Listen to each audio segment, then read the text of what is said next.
Football season is back, baby. For sure. Let's go. And a disclaimer for what we're doing for the people out there. This is all to build and add excitement to the game. And when doing that, what we doing is going to come with the bad and the good.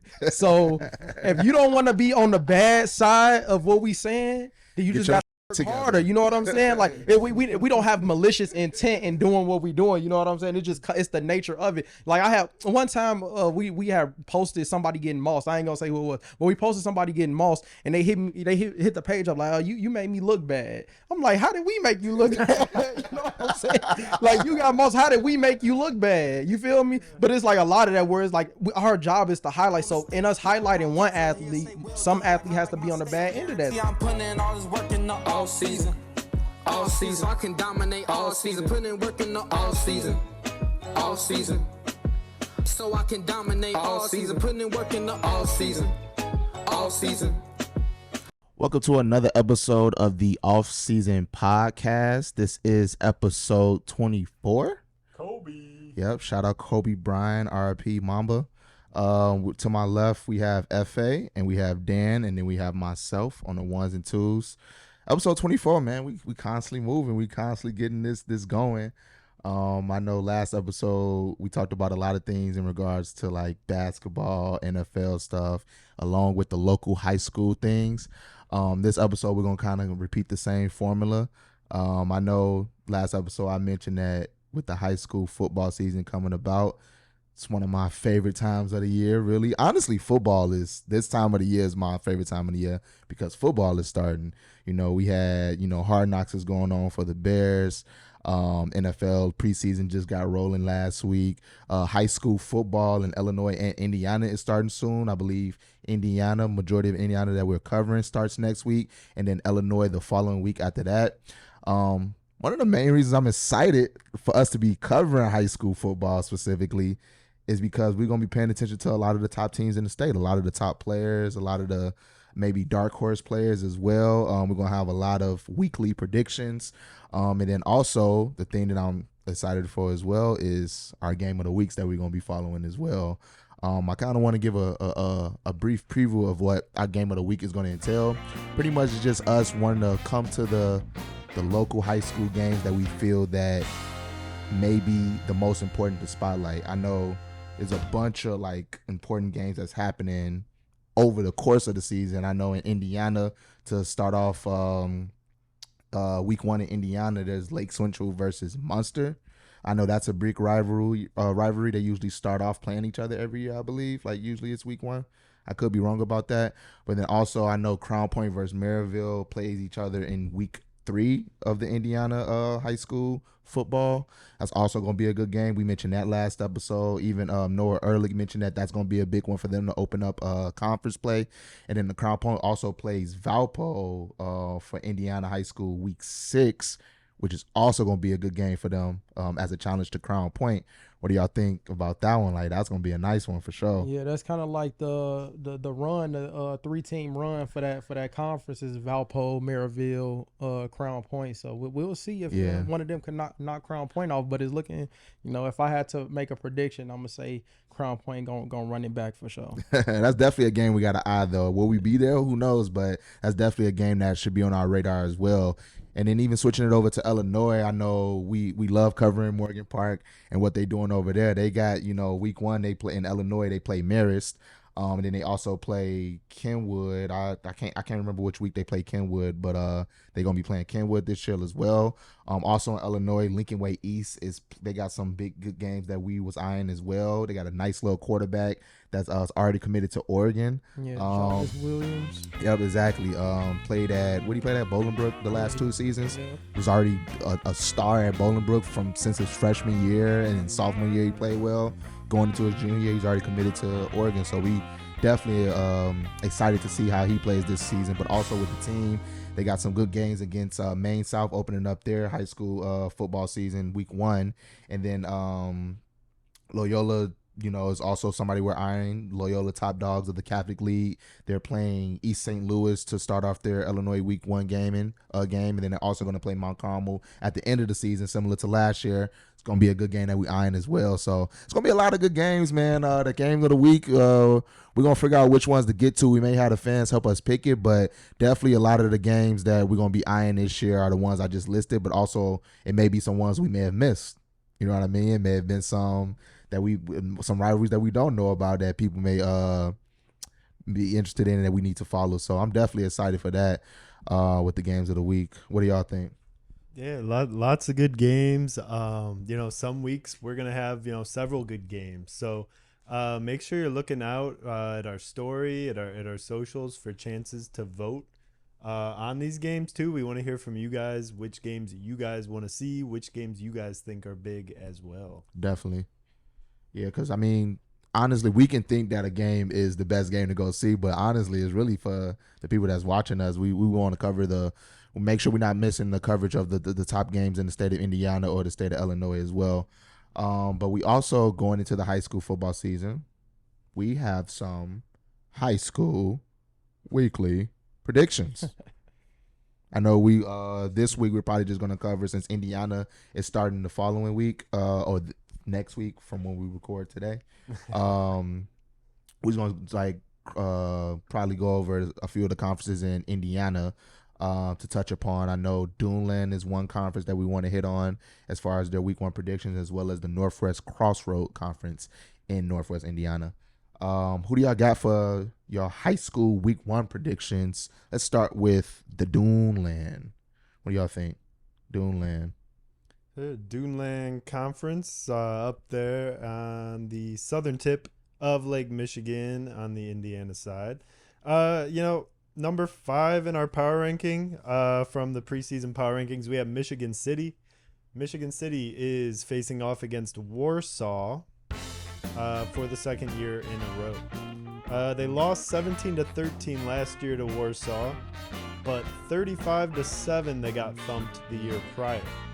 Now, Warsaw was 9-2 last year, had a real good year, beat Chesterton 8-6, and they lost to Penn big, who doesn't use the Penn big. Right. Michigan City's supposed to be very improved this year. A lot of young talent starting to mature.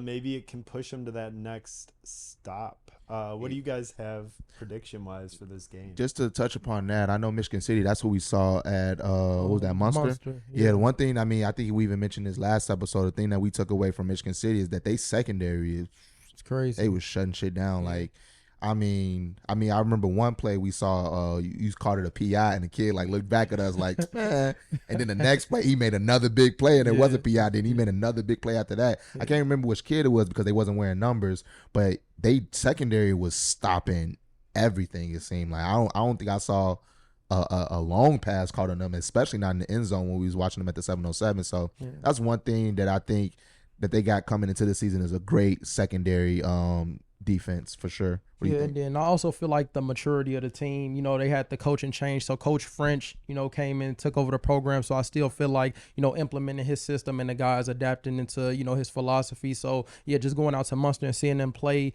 young guys, young team, but very skilled, you know what I mean? As far as offensively and defensively, they have a lot of good skill positions. So we saw Kyron Hart, Jaden Hart's little brother. Jaden is at Syracuse playing running back, so his younger brother is a receiver, Kyron, and he looked real good when they padded up, had some deep passes. So yeah, they definitely are developing. Those young guys are stepping up. So it should be a much closer game. If I had to make a prediction, I'll probably go Michigan City here, winning that just because, like I said, the development of the team, the skill positions that they have, and also defensively. So yeah, I would have Michigan City pulling that one out. Yeah, man. When you got a secondary like that, I agree. Same here. I think it's key. Can that defense catch up, or can the offense catch up to the defense, right? Last year they couldn't put up numbers, but, we'll see how improved they are. I'm also going to go Michigan City over Warsaw. 3rd time's the charm. Do you guys want to do scores as well? I don't think we need to do I don't need to predict scores, but we could just, or at least through editing, we could probably just put the scores in, just some random scores. Or like if it's 2 teams we know and it's not a Warsaw, then we predict. Predict the score? Yeah, shit, I could predict a fucking 21-18. Yeah. Who the hell is gonna right. fact check me on that? Right. Yeah. True. I guess, yeah, because it's like scores are always just a guess anyway. Yeah. Nobody really knows what the That's score is fair. going to be. Things with high school scores, though, it could be like 17 to 14, or it could be like 35 to 0 or 50 to 0. Yeah. That's fodder, right? 'Cause Yeah, in high you school come football. out here and you say Mount Carmel's gonna beat the shit out of St. Rita by 30 points. People are gonna get pissed. You say Mount Carmel beats St. Rita 17 to 14, and be like, all right. So, Oh, that was hilarious. My bad. Continuing down the Duneland game.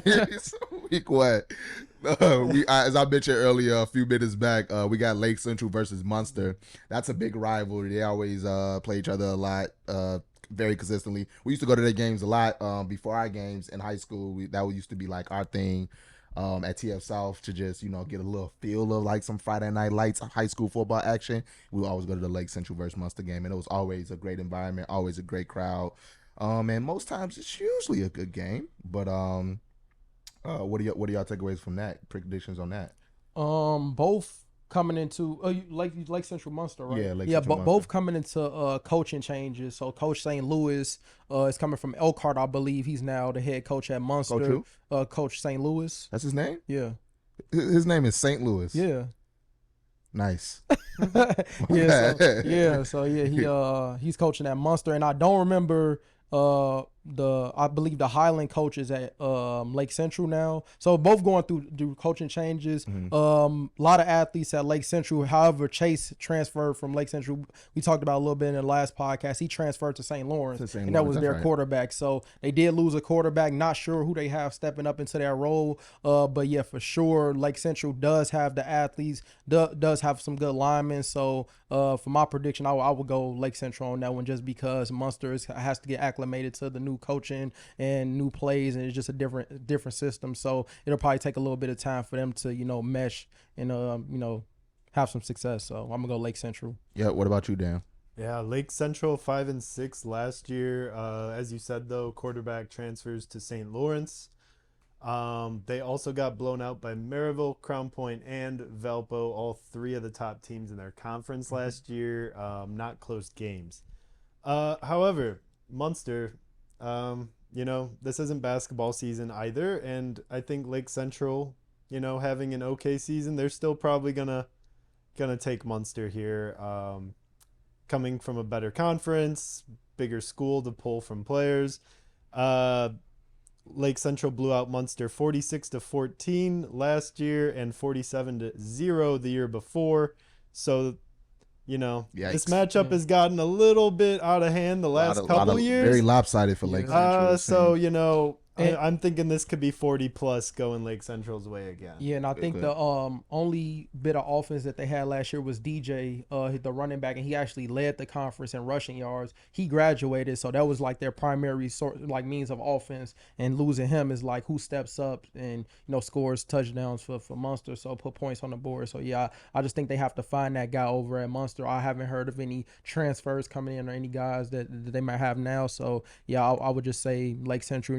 LJ Richardson is still there at Lake Central, who was a leading receiver there. So I mean, they still have the athletes. The biggest question is the quarterback at Lake Central. So, yeah, definitely. So I mean, I gotta choose Lake Central as well. After 46-14 last year, and then the year before it was 47-0. I mean, it's a recurring trend. It doesn't seem like it's trending in a different direction. So I would have to choose Lake Central based off the last two seasons. But always a good rivalry to see. Even if the Munster kids are expecting to lose, they're gonna come out and have a good time. So definitely gonna be a good game to pay attention to in the Duneland week 1.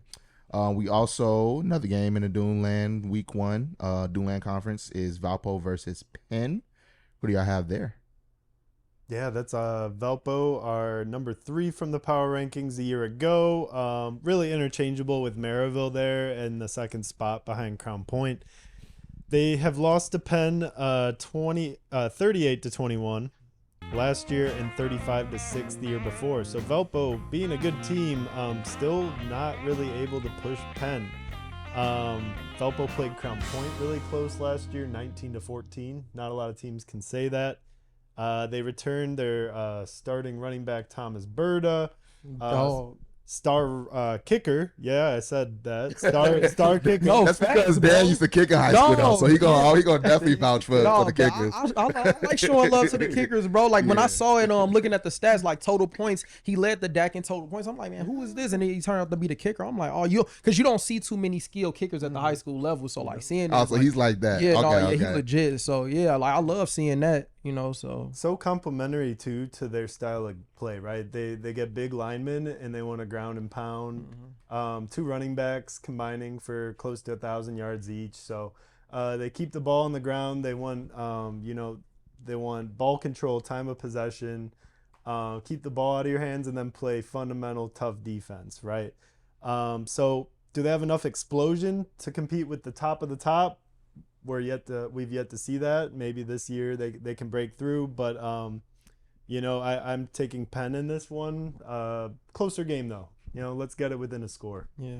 I think I'm gonna go Valpo here. I'm gonna go with the upset here with Valpo. Thomas Berta, a beast, so yeah, I think they definitely have the offense. If they can control the game, running the ball on the ground, play good defense through the secondary, I think they got a shot. So I'm gonna go with Valpo on the upset on Penn opening. Don't forget, Valpo is 2 years away from 2 years removed from a state title run here. So, they could very easily, win this conference even. I don't think that's crazy to say. But little fun fact I dug up, the last 4 playoff games they played from their state title run, the last 4 games, they won by an average of 3 points each. So, again, close games. Yeah. They got the kicker. Kickers Make up win for that close. 3. Separation, that's that different. That's like So that we'll see. X factor, probably. Yeah, I would have to say Valpo as well. I mean, when you're returning a lot of the starters from the previous season, that's something I always love to see a high school program do. I always love those high school programs that play their underclassmen early, so by the time they get to either their junior or senior year, they're in great shape to dominate the conference, but also make a good run at state.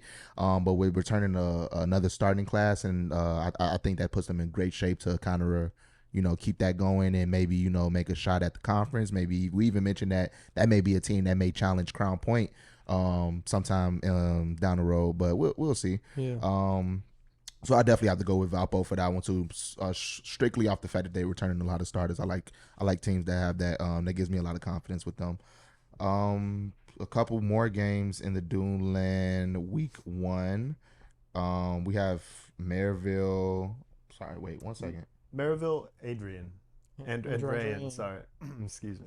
Oh, Merrillville and Andrean playing each other week 1. Yeah. Oh, okay. Yeah. Andrean, got you. Who y'all got there? Merrillville. I don't think it's gonna be close either. Really? Because Andrean, bro. But I don't think it's gonna be The Civil close. War? Yeah, right there in Merrill. I just don't think it's gonna be close because Andrean is still young. They have Jimmy, Jimmy Finley. They have Ben Novak on the line. Yeah, but Merrillville is Merrillville. Like they got firepower. And I know they got some transfers too. So when it comes to big plays, dynamic, Andrean won't be able to keep up with the athleticism. It's just too much. I don't know who's at quarterback. Dante Pope graduated. So they have to, fill that role as he was. But man, I honestly just athletes alone, I know that Merrillville has. I don't think it's gonna be close. I feel like Andrean is still rebuilding, trying to get back to the the state championship, and they do have younger guys, but I just don't think they have. I don't think they have enough to compete with Merrillville, honestly. So I think it's gonna be a blowout. Yeah. I'm not too far from your prediction, but I got there a little different way. Andrean, 2 of the last 3 years, right? State finals appearance, winning one of them. But they lose their star linebacker, Drake Bowen to. He only played linebacker. He played running back too as well. Yeah. He could have been. Yeah, Notre Dame now. Yeah. So this is not that Andrean team. This Andrean team went 3-7 last year. They lost to Merrillville last year, 40-13. Merrillville's coming off semi-state appearances in 2 of the last 3 years, but they did lose a lot of talent. I don't see it being enough talent to offset that 40-13 loss from a year ago, though. So I got Merrillville, but maybe a little closer game. Let's call it 40-20 this time. 40-20, so a little closer, but 40-20. Yeah, I had to say Merrillville as well. I know Merrillville we had in our top 5 power rankings as well. We even mentioned that they're gonna really be a good game between Crown Point and Week 3. So yeah, I had to choose Merrillville in this one as well. Definitely not a hard choice. It's just weird to see, Andrean come off, their dominance from the last two seasons out of the 3 seasons.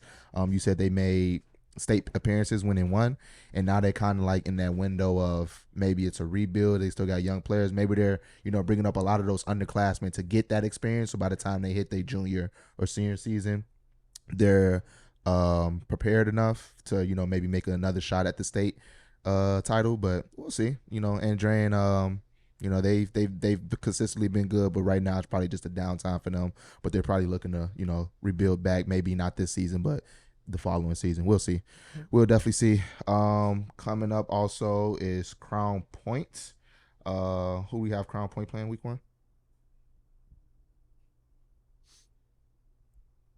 Yeah, Crown Is it Lowell? Point's got Lowell. There it is. So yeah, week 1 we have also with Crown Point, we have Crown Point playing Lowell week 1. Who do y'all have with Crown Point versus Lowell? Because y'all got Crown Point as the top dogs in the Duneland Conference. Who y'all got? I think it's pretty simple. Crown Point. Yeah, I think it's gonna be Crown Point. Yeah, I just again the same point I made with Merrillville. I mean Crown Point all the way across the board, from the star quarterback to the DNs, the linebackers, everything, receivers. It's just gonna be too much firepower for Lowell to handle it from an athletic standpoint. So yeah, I just think Crown Point, simple. Point blank, straight to the point. Yeah, I mean, Lowell's a long way from their 2017-2018 season. They won 14 games that year, state finals appearance. We're 7 years removed. They were 4-6 last year. They lose to Crown Point last year, 42-7. For them, I'd be happy if I hold them under 40 and I score more than 7. So clearly, Crown Point for me as well. Okay. Crown Point, I would have to say Crown Point as well. That's something we talked about off the camera a lot, FA, about just pretty much how they're like the standard, it seems, of that conference, but also just how they prepare for the season. They definitely have an indoor practice field as well, so it seems like a lot of things that they're doing correctly over there. Yeah, and especially with what's up? No, I was saying they got a returning star quarterback in Nasir Ehrlich, who's going to lead the team as well. It always starts with a good leader from that team. And after speaking to him at the Indiana Preps Media Day, seems like he got his head on his shoulder, and that was one of the goals he set for himself, is to lead the guys. So I definitely expected them to go far, especially in state, and make a shot at that state title again this year.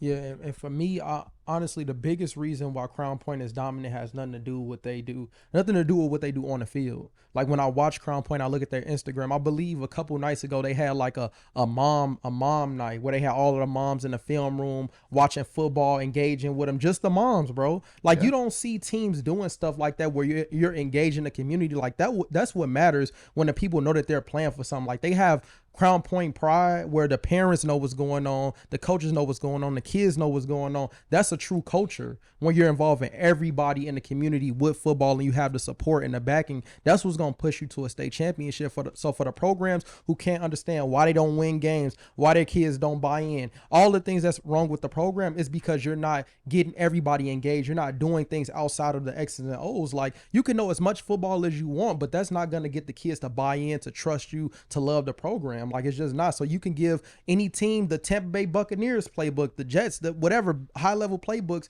It won't be executed unless you have the fundamentals of life and the game and the kids and the families, bro. Like that's the most important thing. It's a direct correlation. So that's why it's like it's gonna be hard to beat them, because I don't see any other program going to the extent that they are to build the community of Crown Point. Like even with the feeder program, we talked to Ryan Neal that played for the Buccaneers last year. He played for the Crown Point Bulldogs. You know what I mean? Ended up at Merrillville. Yeah, but it's just like when you see a program like that, it's like the same reason why people travel from Indiana to go to Mount Carmel. I would drive an hour to be a part of that culture versus going 5 minutes away to a 0-10 school that don't care about, the community and the families and everything else. It's just, it's culture. That's true culture right there. So yeah, you're not going to beat that. I don't care how good your coaching is. You're not going to beat culture. That is true. I mean, like what we always say, losing doesn't make you. I think they said this in the Hard Knocks. The Hard Knocks. Matt Eberflus said this in Hard Knocks, but he said winning doesn't make you a winner. Losing doesn't make you a loser. Winning habits make you a winner. Losing habits make you a loser. And I think that all goes back to culture, like you said. You know what I'm saying? They have a winning culture over there because they have those winning habits on the field, but they also have those things off the field too that allow them to just aid into their culture. Yep. And then just to repeat, going back to the Duneland Conference Week 1, some other games we have is LaPorte versus New Prairie, and then also Hammond Morton versus Portage. Our guys over there at Hammond Morton looking to destroy Portage probably. Portage is probably they went 0 for 0-11 last year. Yep. Yeah, Morton's gonna handle some business. Yeah. Hopefully, we cover Morton a lot too. Those are guys over there. Shout out Freddie, Brian, Holland, Holland, Coach Gardner, Coach Mack. Yeah, Coach Mack. Shout out our guys over there, Hammond Morton. But they looking to have a good season this year for sure. Hammond Morton. Yeah, man. Like I keep saying the big three they got over there with. That's a big three for obviously sure. Freddie, Brian, and Holland. And when we did the podcast with them, like they had big goals. I think Brian and Holland said they wanted 2,000 total yards, like they both collectively, like so 4,000 total all-purpose yards. So, and I can see it happening though. You know, Brian, I believe he does kick return. You know, then Freddie plays running back. So I think they're gonna have an explosive season with those three, and they have other guys there also that are pretty good. But those three have really put them on a national scale, especially Brian playing with and OT7 playing with Boom. It's a lot of national exposure covering, you know, Morton. So yeah, but they got to back it up though. Like it's a lot of cameras out, a lot of lights out, but it's still got to be backed up with the play. You know what I mean? Definitely. So yeah, I think they will, man. Yeah, even when we spoke to Brian, he was like, "Man, you got to come out, man. I think the season gonna be special. Like, he really believe that season gonna be special. So, and I believe as well. You know, especially with those three returning, that's gonna be very important to that team. With even Freddie playing both ways. Does Brian play both? No, he's gonna play one way. Yeah.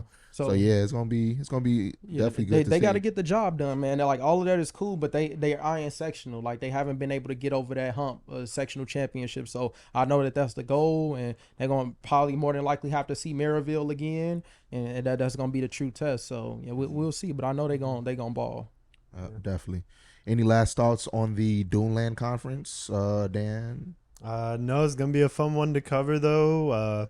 You know, Crown Point, Valpo, Merrillville at the top for a dogfight between those three. So definitely looking forward to that Crown Point Merrillville game in week 3, the Open Conference though. So we may have to get out to that one. Who knows? That may be one of the games of the week. So who knows? Maybe. So we'll see. But switching gears to the Northwest Crossroad Conference, got a lot of nice games coming up in week 1 for them.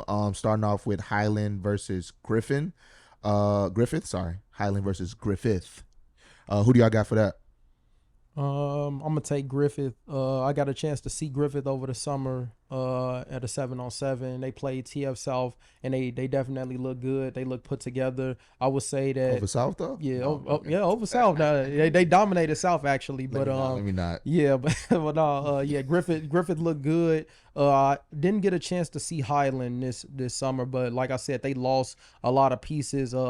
Nick graduated, the big time linebacker they had. He's at Valpo. Blake graduated, the quarterback that they had. Great athlete. So they're looking to fill some pieces there. I know Griffith is returning some guys. So yeah, I'm gonna go with Griffith on that one. Nice. Yeah, you know, their last 2 games between each other was determined by a combined 5 points. Both games were played in the mid to low 20s. Highland 4-7 last year, 1-5 in conference. You know, it's a toss-up, kind of a crapshoot. I'm going to go Griffith by a hair. Probably still in those mid to low 20s, 1-score game. Gotcha. Yeah, honestly, could be a toss-up, but I'll have to go Griffith. I think Griffith could probably come out on top of that one. I know we mentioned this game already, but another game is Loyola versus Crown Point. I know we already mentioned that. We already mentioned that Crown Point is the top dogs. We expecting them to come out victorious in that. They won 42-7 last year, and Lowell had a record of 4-6 last year as well. So we're looking to see Crown Point dominate that game for sure. Going to the next game is Kankakee Valley versus, I can't pronounce this school name. Rensselaer Central. I would have not want to buy. Shout out St. Joseph's Hey, I was College. gonna say St. Joe's, right? That's what I'm saying. Okay. Yeah. All right, rest in peace. Does not exist anymore. But Rensselaer Central won the last 2 matchups there. Only by 1 point last year, though. They've been really low-scoring games. Kankakee Valley improved last year statistically a lot, despite still finishing under 500 with a 5-6 record. I know we were impressed by their quarterback, Royo, leading the conference actually in passing yards with about 1,400 last year. Who do you got in that game? I'm gonna go Kankakee Valley on that one. Arroyo has a big season, and he'll lead them to that victory there. Did we see Kankakee Valley Probably not, right? No, I feel like we seen. I feel like something. Did we interview somebody from? No. Okay. Well, we saw Kankakee, Illinois, Kankakee, but this is Kankakee Valley, Indiana. Yeah, we saw. We were in Indiana, right? But Kankakee we was in there. Indiana. Right? Okay, I thought we saw some of them. Okay. Yeah. I think I gotta hop on the Kankakee Valley bus as well. Arroyo leading the conference in passing yards. Again, third time's the charm. So maybe they get past Rensselaer Central this time on the back of their quarterback. Yep. Back of the quarterback, got to choose Kankakee Valley as well. Going over to the next game, Hobart versus Chesterton. It's also another game happening in the Northwest Crossroads Conference in week 1 of Indiana high school football. Who do y'all got there? I'm going to go Hobart there. Even though Johnny is graduated, TJ is graduated, a lot of firepower is graduated. They did have juniors that were really good. I can't think of names right now, but I know they have a D lineman that's good. They have receivers. They have those positions filled. You know what I mean? With more talent. So what they left, they got back. They had already. So just having those explosive players. Yeah, you probably didn't see a lot of them last year, but yeah, I watched a 7-on-7 with them also, and just being on Instagram, seeing them. They do have big play capability, which they had last year. So yeah, I'm gonna go with Hobart there. Right. Yeah. Hobart. They start with Chesterton 2-8 last year, but Chesterton returns a lot of defensive starters. Mm-hmm. They had a decent defense, and it's looking to get tougher. They won last year 16-13, so close game, pretty low scoring. I'm gonna go ahead and take Chesterton actually on the resurgence year, and surprises Hobart a little bit right out of the gate with their strong defense.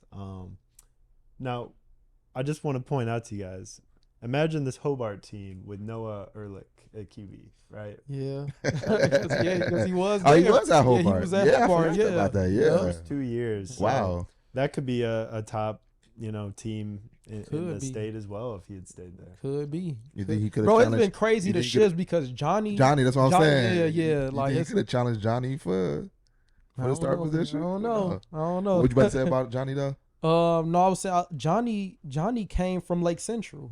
Oh, I believe. wow. Like Johnny came from Lake Central. Yeah, to Hobart. Yeah, with TJ. They both came over together. But yeah, Johnny was at Lake Central if I'm not mistaken. Yeah, he was there. Yep. So a lot of changes everywhere, man. I honestly like to see it. You know what I mean? I like to see the changes. Some people aren't a fan of the athletes transferring and going different places, but it's like what we just talked about. You have to do what's best for your development and what's gonna put you in the best position to be successful at the next level. So I love seeing the changes, and it's kind of cool because you see it on the collegiate level where the guys transfer, like some of the top players. But it was kind of that first moment in Northwest Indiana where it's like Johnny and TJ teamed up, you know what I mean? And they had that type of success. So I ain't gonna lie, I would love to see more big time athletes going to school together and playing, just to add to that excitement of a team, and having like more. It happened organically with more than having 3 superstar athletes, but I love to see that. It adds to the competitive element, and it's not boring. It adds to the excitement. So now people gonna want to come see Morton play all the time because they know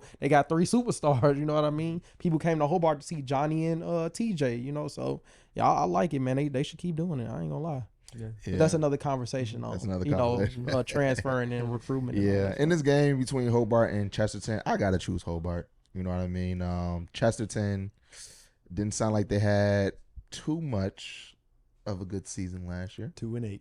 2-8. Yeah, I was trying to be clever with the pun and have too much of a good season, 2 wins. But yeah, I mean, obviously, I guess this is more of a situation with Chesterton that we got to see something better before we can pick them. Dan, you did make a good point in this document that they have a strong defense returning.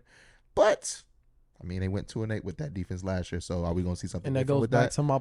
Yeah, I ain't gonna start. No, I was about to say. I know what you about to say. I know what you was about to say. Go ahead. Go then ahead. we worked with one of the Chesterton, like a few of the Chesterton players, right? Like training. Yeah, we did. And we had a conversation about how they like a lot of they coach didn't want them training with us. Yeah, that is like true. Yeah, he did. Like they felt that I don't know if it was a Just fear of didn't them want getting hurt. just didn't or want whatever. kids working outside of Outside like of the the program, which I understand to some extent, but.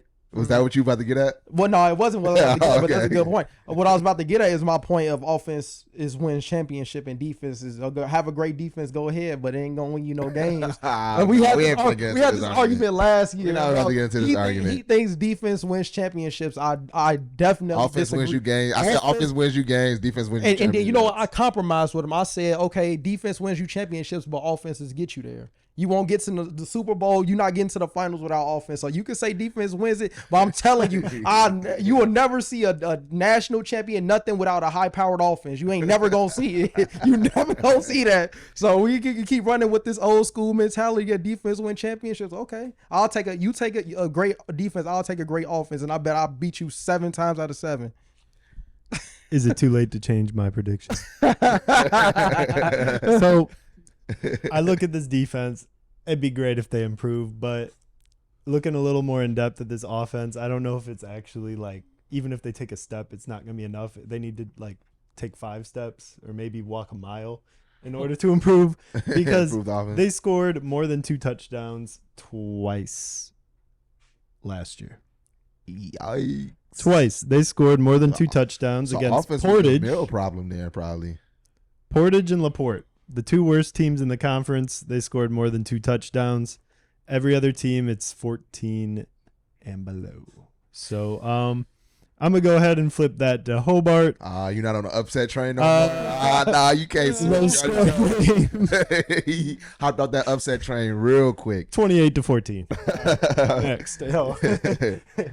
All right, so and then the last game we have from the Northwest Crossroad Conference. Oh no, not the last game. I'm sorry, but another game that's happening in week 1 of the Crossroad Conference in Northwest Indiana is between Hanover Central and Wheeler. Is it Wheeler? Wheeler. Last year Hanover Central won 40-17, and they finished their season last year with an 11-1 record as well. Wheeler was 6-4. Who do y'all have between Hanover Central and Wheeler? I got Hanover Central. I'm gonna go Hanover Central. I mean, you just got to follow the trends, right? Yeah, I mean, Hanover why go Easier said than done, right? 11-1 last year. They beat Wheeler 40-17 last year. Yeah. Wheeler was 6-4. They're just That's small not a bad record, though. Yeah. You know, it's tough for them to compete in the trenches. It's always those teams you're gonna lose to, right? yeah. Right. I mean, now Hanover returns Caden Verrett. He led Northwest Crossroads with 1,743 rushing yards last year. That might actually be a school record. I'll have to double check that one, but it's up there. He's returning. They absolutely spanked the entire conference with exception to Hobart, who lost to them by 5. Everybody else they blew out. Almost 500 points for. They didn't even give up 200 points. So they're more than doubling up their opponents. It's really tough to kind of see them drop in this home opener. So. yeah, I expect Hanover Central to be dominant in this game for sure. And then other games that's happening in the conferences, in the conference are other games that we mentioned already. We got Munster playing Lake Central. I believe we had Lake Central winning that one, just following the trend. And then as well as Andrea and Merrillville. Andrea and Merrillville. Mm-hmm. Yes, sir. Yep. So looks like we got some Northwest Crossroads playing some Duneland Conference this week as well. So it's gonna be good to see this Indiana week 1 games happening. Happy to see the football season back in full swing. It's less than a week now. No, probably a little over a week to these games. Actually, is it this week? It's next week. Oh, next week. Yeah, Okay. next week. So yeah, got a little bit of time before they kick off, but brings a lot of excitement to my heart, to my soul. Football season is back, baby. For sure. Let's go. And a disclaimer for what we're doing for the people out there. this is all to build and add excitement to the game. And when doing that, well, what we doing is going to come with the bad and the good. So if you don't want to be on the bad side of what we saying, then you just got to work harder. You know what I'm saying? Like we don't have malicious intent in doing what we doing. You know what I'm saying? It's the nature of it. Like I have one time we have posted somebody getting mossed. I ain't gonna say who it was, but we posted somebody getting mossed and they hit the page up like, oh, you made me look bad. I'm like, how did we make you look bad? You know what I'm saying? Like you got mossed. How did we make you look bad? You feel me? But it's like a lot of that where it's like our job is to highlight. So in us highlighting one athlete, some athlete has to be on the bad end of that. So what we not supposed to highlight the good because of the bad? Like, no, that's just life. That's the nature of what we do. So it's not with malicious intent. It's not to down anybody. It's all for entertainment. Is all for competitive. Like this should ignite, the competitive edge and people hearing us talk and wanting us to talk good about them, or if we talk bad, prove us wrong. You feel me? But I think we have lost the competitive edge in high school sports in the sense like they're not as competitive as they used to be. I want to see people going back and forth on our page saying, oh no, y'all gonna have to come see us. Like I want to play here, I want to play there. That's good for the game. That's good for the environment. We go to some of these games and it's dead. It ain't no crowd. It ain't no nothing. So what we doing could even help in bringing people out to the games, shedding light on certain rivalries, shedding light on certain things. You know what I mean? So yeah, if you don't want to be on the bad end of what we talking about, then make sure you're on the good end of it, because we gonna talk about it and we gonna see it. Athletes gonna send us pictures, videos, and we gonna post it. You feel me? So it's like it ain't no reason to be mad at what we saying. We just trying to add to the creativity and the competitiveness of the game in our areas, because nobody doing it for real. So yeah, that's just my end of the disclaimer, day. man. It's competition. It all is. is. You know what I mean? Like somebody got to be somebody. It has to be a winner and a loser, right? Yeah. It has to be a winner and a loser. I mean, and if you're consistently losing, you got to figure some things out so you could be on the winning end. And if you're not in that Power 5 ranking as well that we had out, I mean, it's just our opinion, but at the same time, I mean, shoot. And I'm gonna shoot at the coaches. I'm gonna shoot at the coaches because it's like, look, man, I know for a fact that there are coaches not doing their very best and giving their very all to bring the best out of these kids. I know that for a fact. So I feel like it's even unfortunate because the kids only get 4 years at this. That's it. But the coaches in high school aren't treated like coaches in college or the NFL. If you go out and drop the ball and 0 and 9 every year, you're not getting fired because of that. And I wish they would get fired, because it's like, it's super important for coaches in high school athletes. Like, this is their future we're talking about. This is their development we're talking about. So it's like, for you to not give a fuck and just be like, I'm gonna keep doing the same thing, I'm not gonna go out of my way, it's kind of disrespectful, and it's unfortunate for athletes who don't have the luxury to transfer and be in different programs. So it's like, we need to hold the coaches more accountable, because they giving the bare minimum and the athletes are the ones that gotta suffer. So shit, the coaches should see it, and the teams we talking about that's 0 and 9 and not winning and been bad for 10 years, they should see this and be like, damn, like maybe we need to do something better. So we should shed light on the bad teams, because maybe they just need better coaches. Because you're not gonna tell me that for 10 years you done got 10 bad groups, unathletic groups for a whole decade. You got a decade of bad athletes? Get the fuck out of here. That's true. Any last thoughts for you, Dan, on the high school football season starting in Indiana? No, man, I'm excited, and if you suck, get better. Oh my gosh, bro. Yeah, I mean, I agree, man. Like, I agree. I don't even got much more to say. I know Indiana's starting this week. We're gonna cover some Illinois teams as well. Maybe the next episode, because they start a week after. But like I said again, man, very, very excited for the high school football season. I know we're going to be covering Chicagoland area as well as the Northwest Indiana area. As I mentioned earlier, we're going to have some games of the week that we're going to get out to.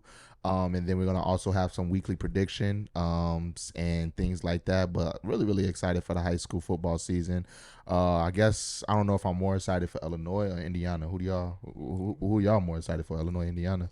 Man, I know Illinois. I'm always excited for Illinois, Illinois. That bro. Catholic League, The homeland, crazy. It's crazy, It's bro. super There's so crazy. many good teams, bro. Like I would have to say Illinois, just because we've been around Illinois for so long. So long, you know yeah. what I mean? It's still kind of learning about the Indiana schools and the Southern schools. So it's kind of like not really much excitement. It's more learning. But Illinois, man, you got, like you said, the Catholic League with St. Francis, Loyola, Mount Carmel, you know what I'm saying, St. Lawrence, all those schools. And then you got the public, East St. Louis, Lincoln Way, Glenbar. Like, you got, it's just so many great teams in Illinois. And I was actually talking to Dan about this. This kind of segue into my point of, man, I feel like Illinois football is super underrated when you think nationally. in the country. Like some of the athletes we've had on the podcast who are in college, where they go in a locker room and somebody asks them like, "Oh, where'd you play?" And you say Illinois, they like, "Oh, it's not really that serious. Like it's not Texas, it's not California." You know what I mean? But bro, East St. Louis, me and Dan talked. East St. Louis played St. Francis Academy that's in Baltimore, and they played St. John Bosco, modern day IMG Academy. East St. Louis beat them, but then you have East St. Louis come here, and then like Cary Grove beat them. You know what I mean? And Mount Carmel. So I'm sure if Loyola, Mount Carmel, Cary Grove, East St. Louis went and traveled to different states around the country, they'd be bussing teams. Like no doubt about it. But we don't play a lot of out-of-state teams. Like the Mount Carmel doesn't play a lot of. They don't go travel to Cali, Florida, Texas, and go play schools. You know what I mean? Loyola, they don't do that. So I feel like it's never on that national stage for them to see what Illinois football is. But I guarantee you, Loyola and Mount Carmel would dominate a lot of these schools in other states, like for real. But yeah, definitely Loyola and Mount Carmel. I got my money on Loyola, but definitely because Loyola's been dominating Illinois. Bro, since I was a kid, since I was in high school, even now to this day, like Loyola is. Illinois football slept on, man. We got some of the best athletes in the country in Illinois, like legit. But yeah, hopefully some teams start taking it. Maybe Mount Carmel. I don't know the logistics, the travel or financial logistics of going to Cali or something to do it. Maybe it's not worth it. But man, I would love to see Mount Carmel and a St. John Bosco, a modern day, a Bishop Gorman, IMG Academy. Like I'd love to see that. Have IMG come up here and play. You know what I mean? Just to even see some of those national powerhouses. Like. But yeah, like I said, I don't know the logistics of why it's not being done or why they don't want to do it, but it don't really matter. Like as long as the kids develop and they get to college, that's what's most important. Like, but I would like to see some national rankings in Illinois though. Hey, the money's there, the talent's there, a little pressure campaign, and maybe it's in our future. Yeah, maybe.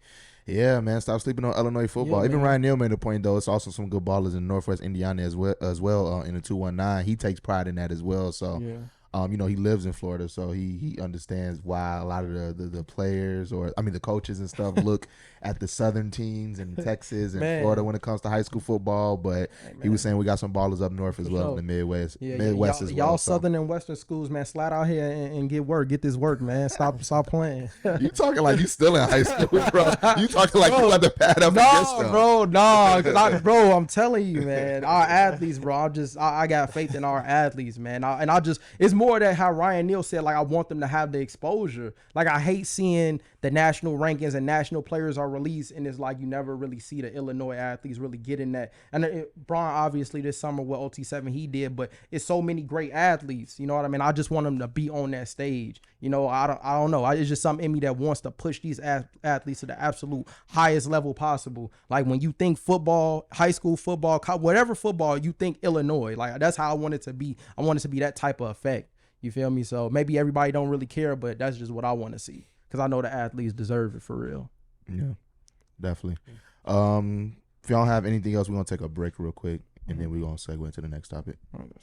Professional troller for our account just to do it for us. Like, man, just comment for these fools and talk. Yeah, all that helps engagement though. Yeah, bro. That's what people don't understand. Yeah, y'all just helped us so much. They think we care. They think creators really care about them being mad and commenting. Like, we think it's funny and it help our content grow. So yeah, keep on being mad, comment and stuff. Like, thanks, bro. You feel me? Right. Burner account Chicago fan 2437 coming at you.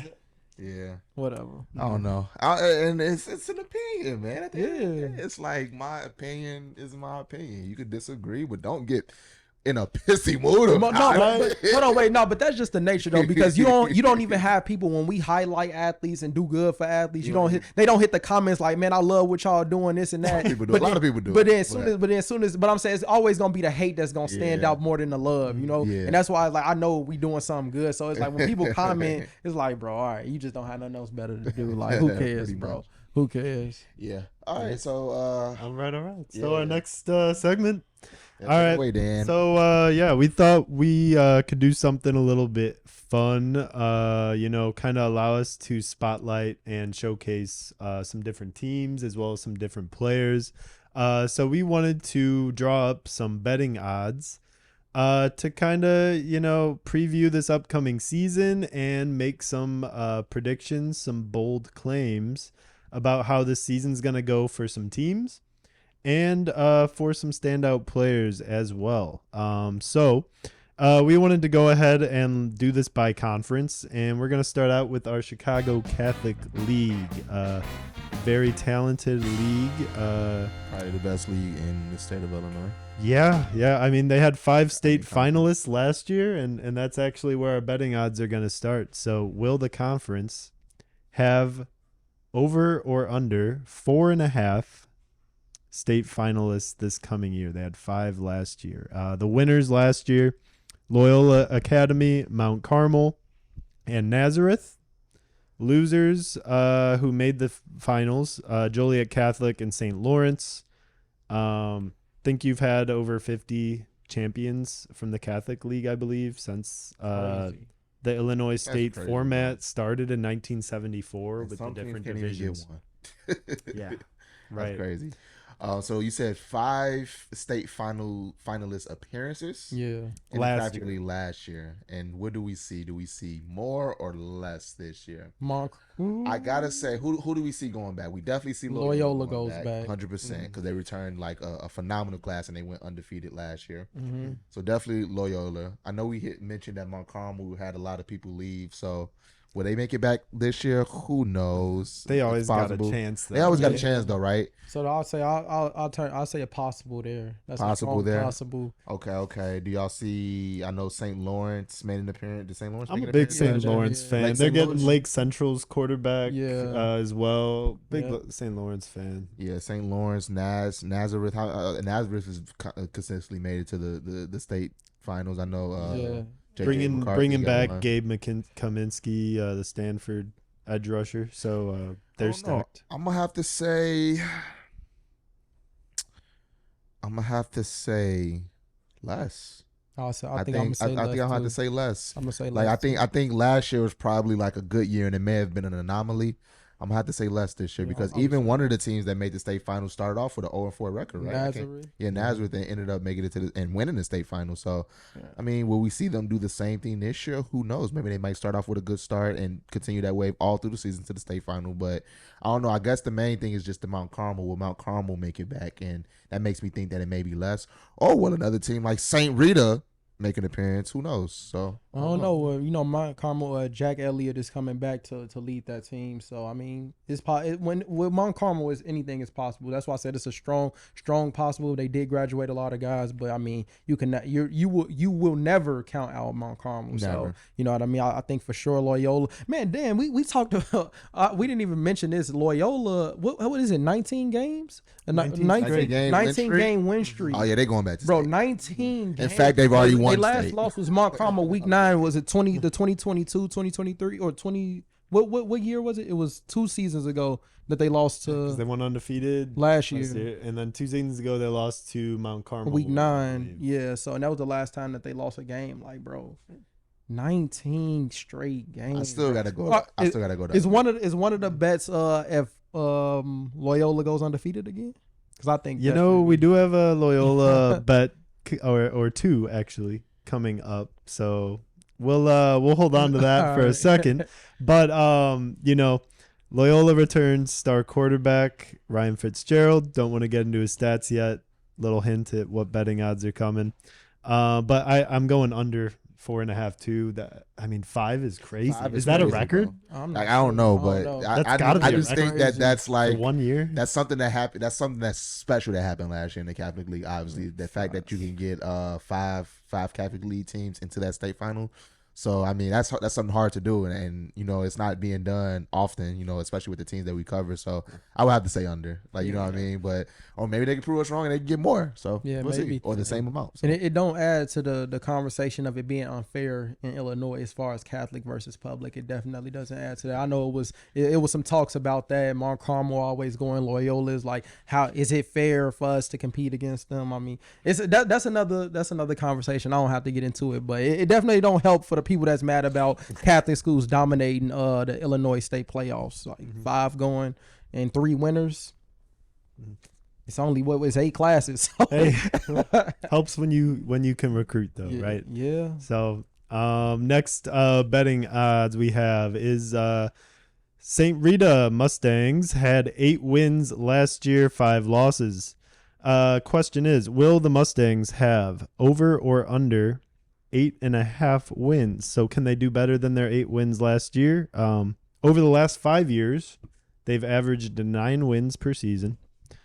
2 previous years, they had very long playoff runs here. However, they've lost some stud defenders from those playoff runs. Defensive end Pat Farrell and defensive back Johnny Schmidt. Can the St. Rita Mustangs return to form? 8.5 wins, over or under? Seems like you did a little bit of research on St. Rita, man. Yeah. Somebody told you need to do your research, man.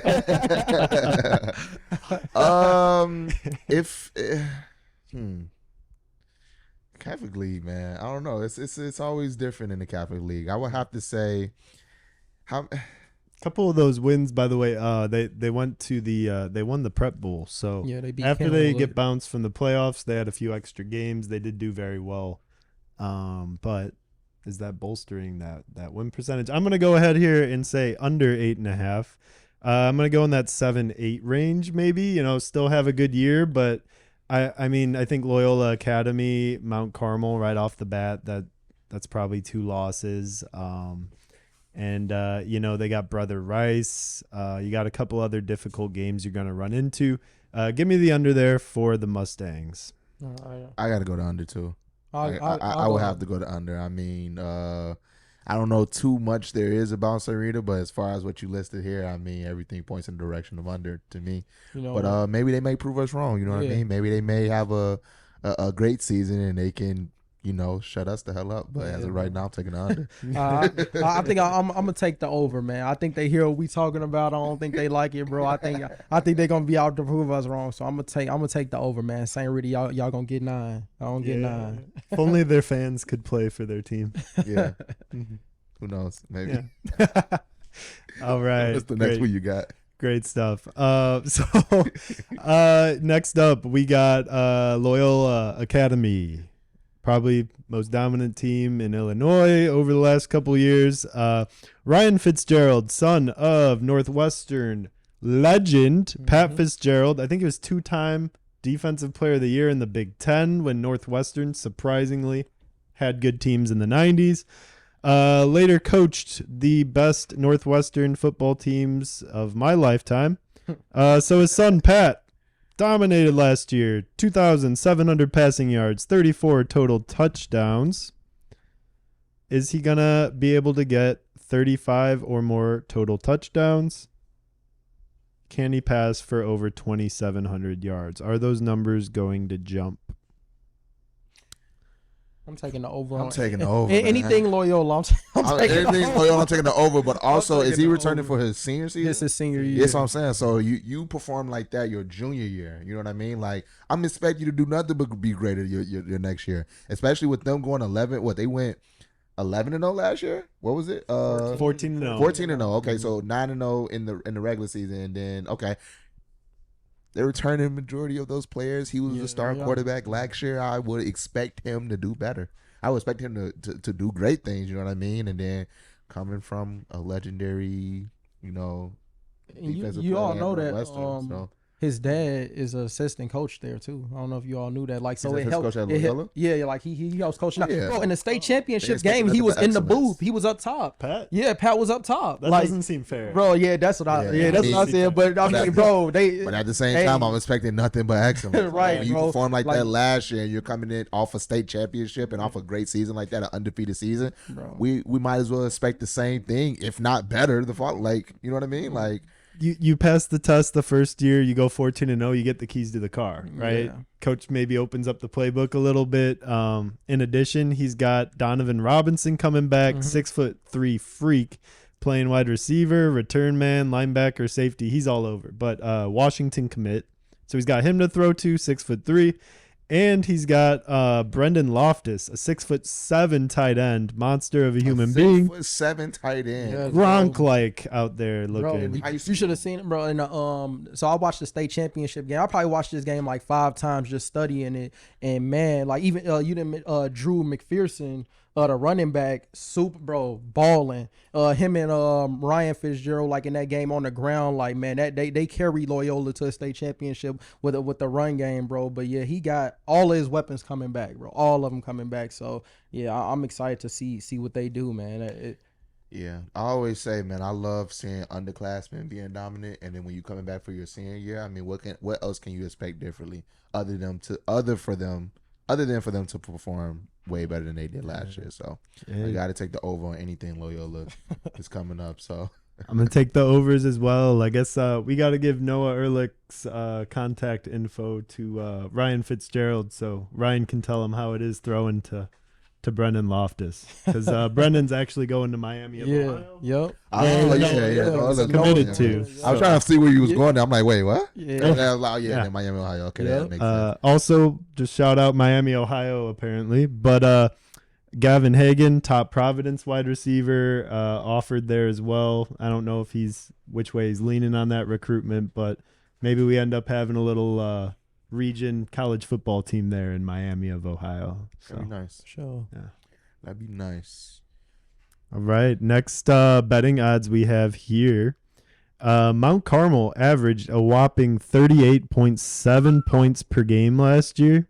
So will the Caravan average over or under 38.5 points? Can they do that again? Touchdown for the Caravan, but I'm gonna have to go under on this one. Yeah. And the main thing is because I mean, would they lose a lot of players from the offensive end? Yeah. Darian Dupree. They got one kid going to. They got a running back at Wisconsin right now? Running back, Dupree is at Wisconsin. I'm not sure the receiver's name. That's Maurice that Densmore. Yeah. With Kent State, I believe. State, Yeah, yeah. but you remember he came out and he trained with us. Yeah, he looked like dog. Devontae Adams. Like he built like Devontae Adams, like a skinny Devontae Adams. Yeah, bro. Devontae Adams I haven't developed. He got yet. G for sure. But yeah, they did lose some. But the only thing is not knowing who's next up. So if you know Mount Carmel, they never have a Pipeline of yeah, players. they never not have athletes. So it's like just figuring out who's the next up to get it done. So we'll see. But I'm sure they're gonna have some athletes coming through. I'm sure. Definitely. Yeah, I'm gonna go against the Tide, play devil's advocate, and go over. You're losing your top running back, your top wideout, not a good look ever. But you're returning Jack Elliott, Vanderbilt commit, threw for 3,100 yards last year and 34 touchdowns. Also rushed for 940 yards and 7 touchdowns. This guy accounted for 4,000 yards and 41 touchdowns. That's ridiculous. I would have thought maybe a few more offers coming in for a guy putting up those kind of numbers, but a dual threat QB like that, you can put up 40 a game still. But Vanderbilt full scholarship. However, Vanderbilt, I want to say, has had the worst record in the SEC the last 3 years. And they added Oklahoma and Texas. So yeah, so it might not get better. Yeah, it's probably not going to. But, until then, Jack, go off, go win a state title. He's got the keys to this car for sure. Next up, we got St. Francis. They just joined the Chicago Catholic League a year or so ago here now. 10 wins last year. Will the Spartans have over or under 9.5 wins? So I'm seeing here, Dan, you see they lost a stud QB to Michigan State. But they do have back-to-back state semis appearances. I mean, state semis, but I don't know. Would they three-peat to state semis? Who knows? Man, their QB had second most passing yards and second most passing touchdowns in the entire state. Probably was the reason for a lot of their success last year. So, I mean, I would have to say the under. Like, I got to say, when you lose players, it's just hard to – and most times when I say the under when players are being lost from the team is because it's the uncertainty factor. Right, We don't know what they have in the pipeline. Or do they have somebody that was, mentoring under him? You know what I mean? So it's like when you losing players and especially great athletes, I gotta say the under. I gotta expect the team to have a bit of a setback. Will they be terrible? Probably not, but at least taking a step back. Maybe they may have one less win, maybe 2 less wins. We'll see, but I got to take the under on that one. I agree. Yeah, and that's just the one part is just the uncertainty for me is like you said, not knowing who is coming up behind those guys that you lose. Not saying that they aren't great athletes, but yeah, you just never know what you're gonna get out of them. So yeah, I'll probably go under there.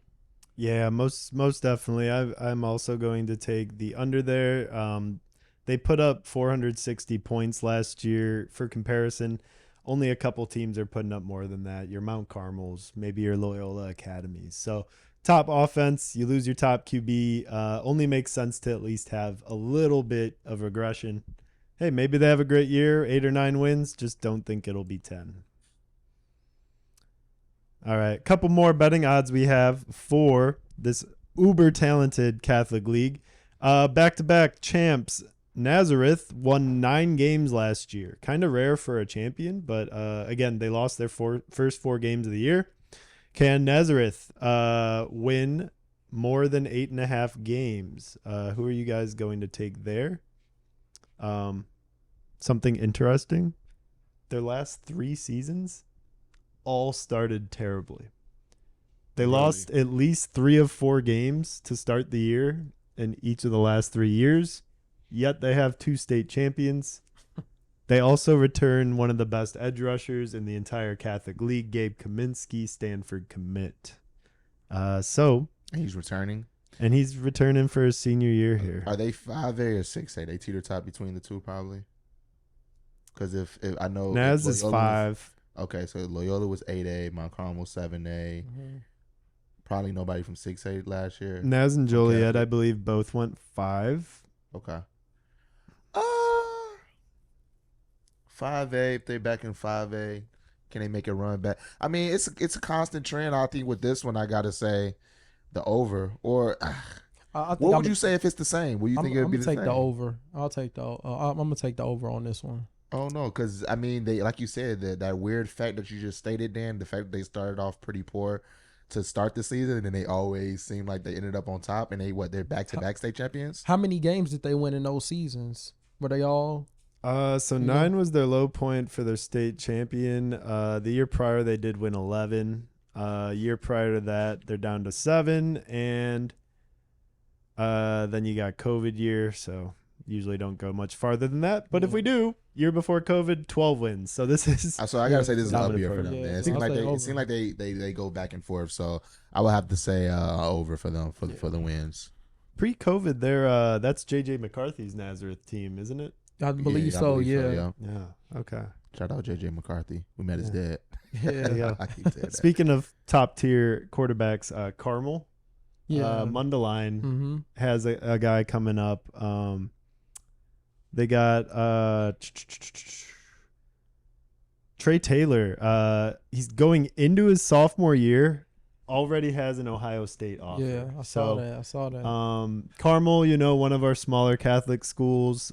Maybe they're not going to be in the spotlight this year, but look out. Maybe they're going to be making some noise soon. We'll be paying attention. Trey Taylor. Yeah, for sure. Yeah. All right. The last 2 betting odds to wrap up our Catholic League. Dominik Hulak of Immaculate Conception had 9 tackles for loss and 3 sacks last year. Over under combined 15 tackles for loss sacks. Notre Dame commit.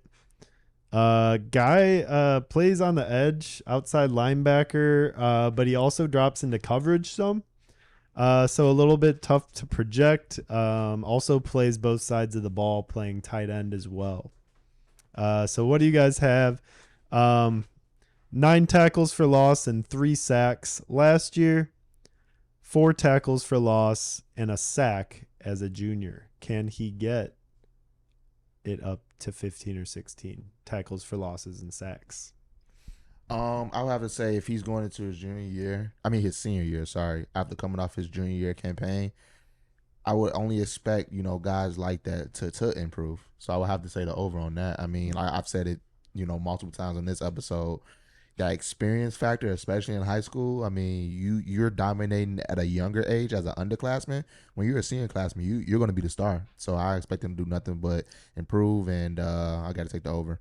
Yeah, I'll take the over simply because it's his last ride. You feel me? It's like this it. You never gonna get this back. So they usually want to go out with a bang. So it's like go all out, leave your legacy. So I'm going over for him. I want to see over for them. Yeah. Yeah, I hear that. I'm jumping on the over train too. It's Immaculate Conception's second year in the conference. Let's see if Hulak can put them in a good position this year before he moves on to the college ranks. Our last betting odds for the stacked Catholic League is Loyola Academy, who gave up 20 points or more twice last year. The over-under for this coming year is going to be 2.5. Do they give up 20 or more points 2 or less times, or does a third team somehow get to 3 touchdowns? Could you go to their schedule? Mount Carmel that put up Yeah. 20-point games against them, huh? Brother Rice and Mount Carmel? Yeah. I believe so. Okay, I will have to say Brother Rice and Mount Carmel both put up 20 on them. Yes. I would have to say under for this one. I mean, I'm Loyola. I'm expecting them to be dominant this year. Like I wouldn't be surprised if they dominate every single team they play this year, specifically because they went undefeated last year and they're returning a lot of players. I would have to say under. Yeah. Just for reference here, we got at East St. Louis. East St. Louis, year in, year out, stacked team. We got Glenbard West. Some notable games for them. Consistently a top 50, top 75 team in the Illinois. Then they run into St. Francis, who we just talked about. Brother Rice, DePaul College Prep, SICP, Immaculate Conception, I believe that is, and Providence Catholic, Carmel, and Chicago Mount Carmel. I'm going to go over. You East St. Louis will do it. St. Francis will do it. Mount Carmel will Think do so? it. Yeah. But you got to think they could be low scoring games. No, East St. Louis won't be a low scoring game. East St. Louis won't be. Mount Carmel, I'll take the over on that one. I'll say St. Francis, Mount Carmel, East St. Louis. Give me 3 also. I'll go East St. Louis, Chicago Mount Carmel, and I'll go Carmel. Why not have that Trey Taylor, big game, put up 20 on him. Hey, you never know. You never know. 20 would be a massive game if he's able to do that. Would be crazy. They did lose in recent years James Krutz, linebacker to Illinois. That's actually Olin Krutz, Bear Legend's son. And they also lost a lot of seeds. Huh? Yeah. Brooks Bear, Michigan defensive end, one of the top players in all of Illinois. They also lost him. Both those guys leaving in consecutive years. So think Loyola's going to keep it rolling, though. I know we said 3 or more. We think they'll give it up. You're taking the under, though. Oh no, man! Like I said, I'm a big fan of underclassmen returning and coming into their senior year. You know what I mean? And like I said, they dominated last year, going undefeated. I expect them to do nothing but great things this year. So, I mean, they some teams may put up some definitely points, got but the I test. just see it under, man. That first week is gonna set the tone. We'll with see. that East St. Louis game. You know what I mean? It won't be easy. It's never easy to beat East St. Louis. So hey, we gonna see. Yeah, most definitely.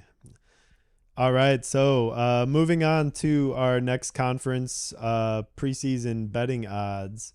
We have the Chicago Public League. And we're going to go ahead and start with the top team from last year, Morgan Park, who has had a few additions this year. They had 10 wins last year. We're going to put the over-under at 10.5 and actually raise them. Do they repeat as 10 wins, or can they push it to 11? Of note, Kenwood is probably their biggest threat in the Chicago Public League, as well as Simeon. Simeon won 12 games 2 years ago, but Malik Elzy, their star wide receiver, moved on. That offense was averaging 40 points per game, and their offense was one of their weak points last year. 10 wins last 2 years for Morgan Park. They've lost to Nazareth 1 year in the playoffs, and then they lost to St. Francis in the other year. Those have both been state semifinalists or finalists. Do they get a little bit better luck with Thaxton and Rankin taking over? I gotta say, I want to say the over though, because I'm expecting them to do great things this year, to be honest, and perform better than last year. I know Thaxton is returning for his senior season. Is that Nasir Rankin? Yeah, Did he just transfer from Kenwood? No, from Whitney Young. Sorry, Whitney Young. He's a hooper too, right? Yeah. Yeah. So I'm expecting them to do great things. I know they got a lot of returning players, a lot of players going D1. And we just love to watch Morgan Park as well because Coach James is doing some great things over there. So I got to go to over, and I want to see them to do good. Yeah, and then I'll go over too because the defense is returning. Jamari Washington, Wisconsin commit.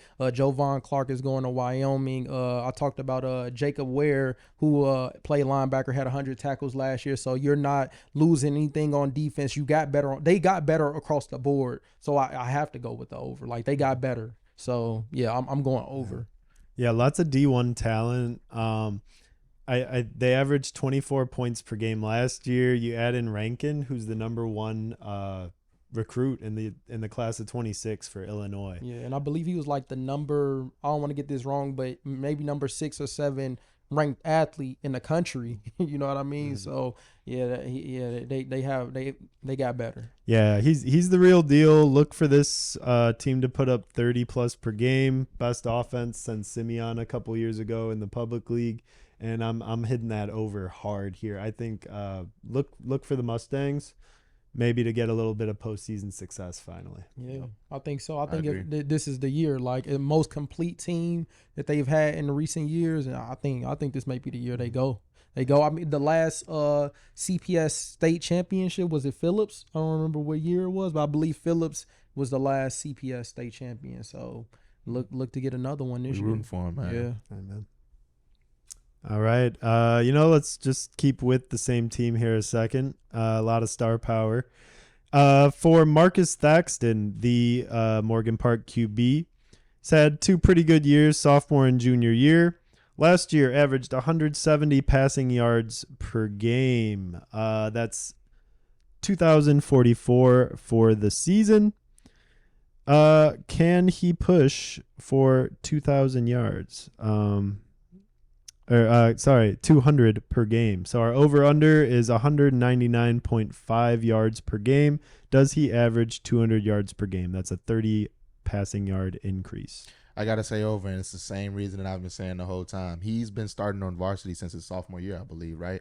So he's only improving as the years go on. So I would only expect, with this being his last outing at Morgan Park, he's going to show out. You know what I'm saying? We already know he can show up. Now he's just going to show out. So I expect him to do the over on that. Man, I watch a lot of teams film, like just random games. And as far as quarterback arm talent, he's one of the most talented quarterbacks in the state of Illinois. For sure, his anticipation, throwing guys open, his touch, his arm power, like he literally has all the tools of a great quarterback. I'm going over because you added another weapon that he could throw to. So over, definitely over. 100%. Yeah, he 160 passing yards per game as a sophomore, goes up 10 to 170 as a junior, and then you add a guy like Nasir Rankin. It's not far-fetched to say, hey, he's going up 30 more. So I'm also going to say the over. 1 point of concern for Morgan Park maybe as they face some of these tougher Chicago schools. Thaxton had a 21-7 touchdown interception ratio as a sophomore.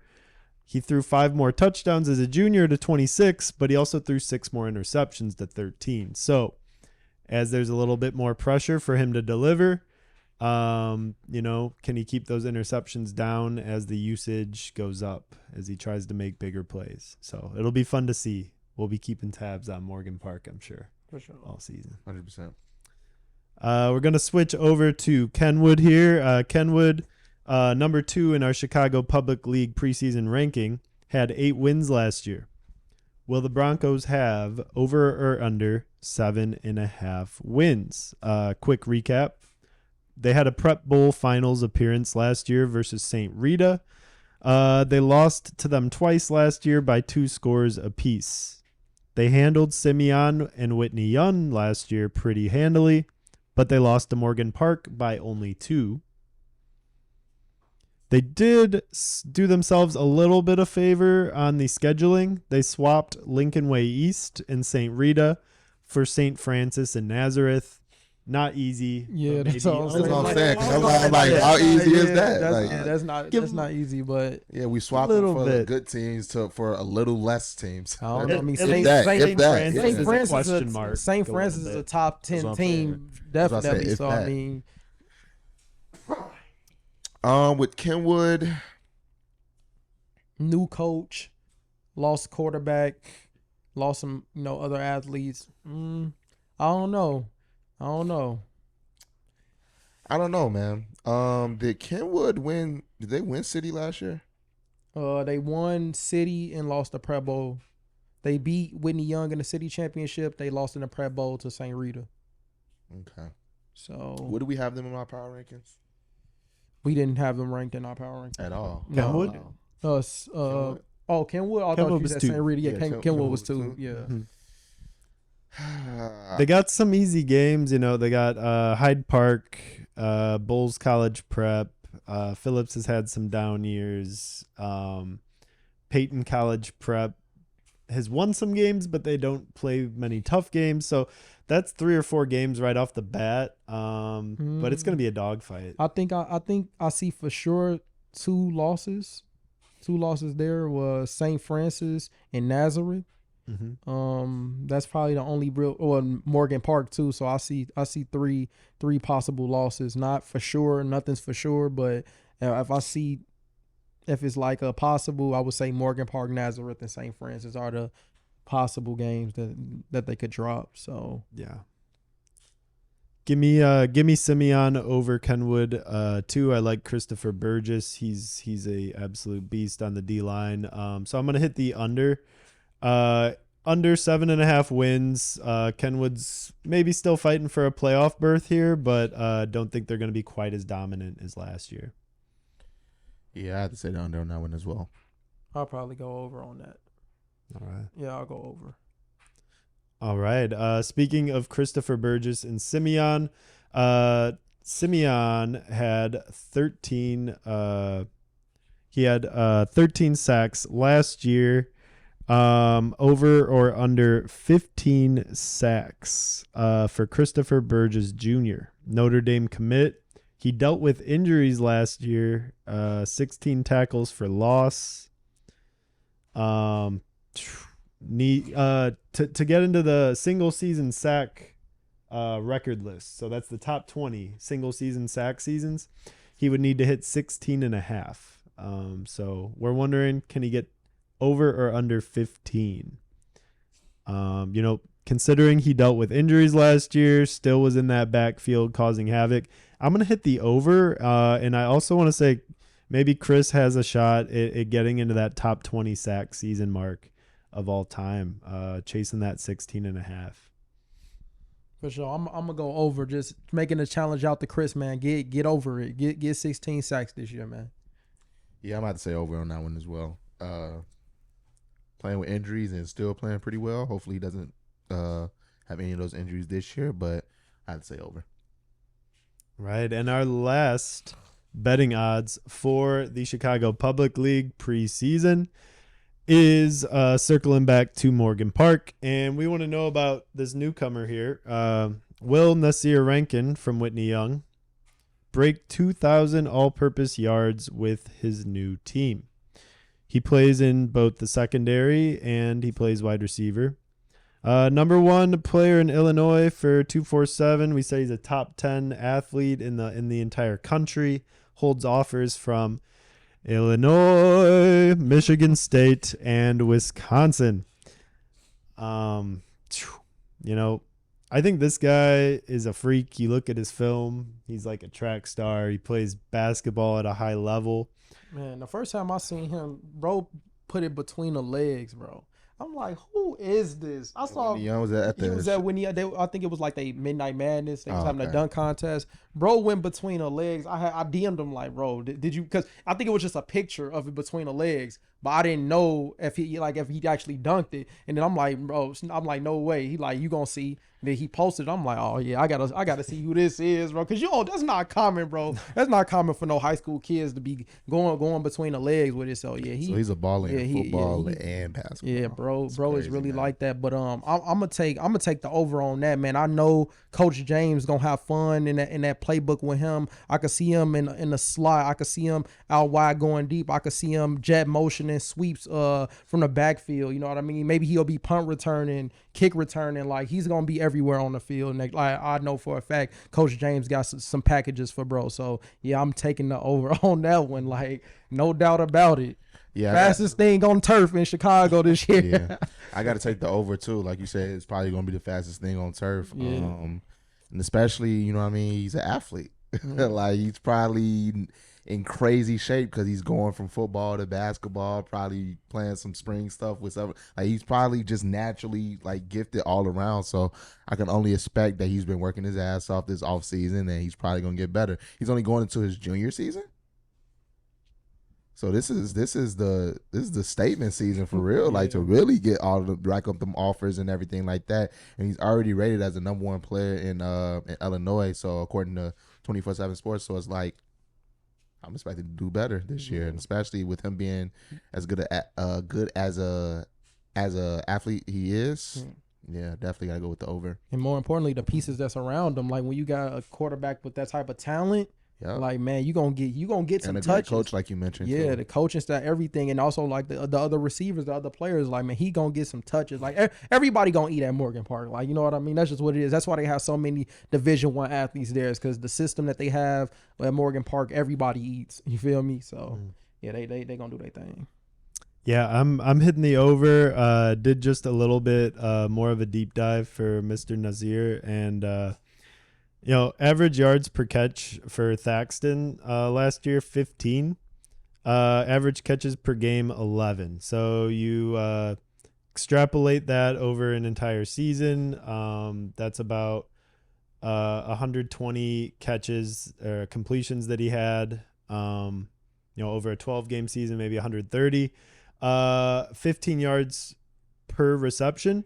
So I think Nasir is going to raise that. He is going to account for almost half of Mr. Thaxton's catches, kind of in a DJ Moore, Caleb Williams style. So give me 70 catches, 18-yard average, maybe even 20, and he's pushing 1,300 yards receiving. So I think he can get a combined 700 yards rushing, kick return, punt return if he is indeed doing kick and punt returns. So give me the over on the 2,000 all-purpose yards this year. All right, our last conference for the preseason betting odd predictions is the Duneland Conference in Northwest Indiana. We're going to start off with the conference champion from last year, the Crown Point Bulldogs. The state finalist runner-up team has Larry Ellison returning, their running back. Now, Larry ran for a school record 1,865 rushing yards last year. Question is, will he break 2,000 yards? Again, you're competing against a very dominant passing attack with Noah Ehrlich. You're competing against blowing teams out too early.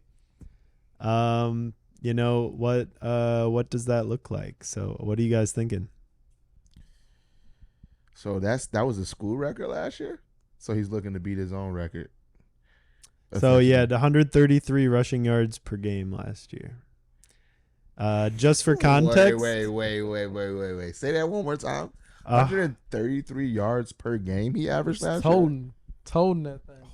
What? That's crazy. If he had 65 per game over 14 games, he would break into the top 25 rushing seasons of all time with 2,800 rushing yards. I'm pretty sure he's aware of this, so I'm gonna have to say over. Yeah, and the coach is probably aware of it. So they like, we I'm probably gonna force feed a little bit, man. Over, bro. Over. Oh, yeah. Get over. Crown Point, the standard, over. No doubt it's over. It's got to be over. They're returning offensive linemen as well. People got to watch the passing game. I mean, it's going to be scary. It's going to be scary to see Crown Point this year. Anybody that played them is going to be scary to see. And they pissed off. That's what I said. Pissed off That's crowd, what boy, Noah you feel said. me? He Like, said, man, pissed off. kind Like, of pissed us off a little bit, not gonna lie. They're seeing Indianapolis. Like, they're not seeing nothing else but red. You feel me? So, yeah, they gonna go. They gonna go. So, yeah, I'm taking the over, man. Yeah, the crown is definitely looking pointy. All right. So our next team is Merrillville. Merrillville tied for second kind of last year on tiebreaker, got third place in the conference to Valpo. They averaged 10.5 wins over the last 3 years. They've had 2 state semifinal appearances in that span as well.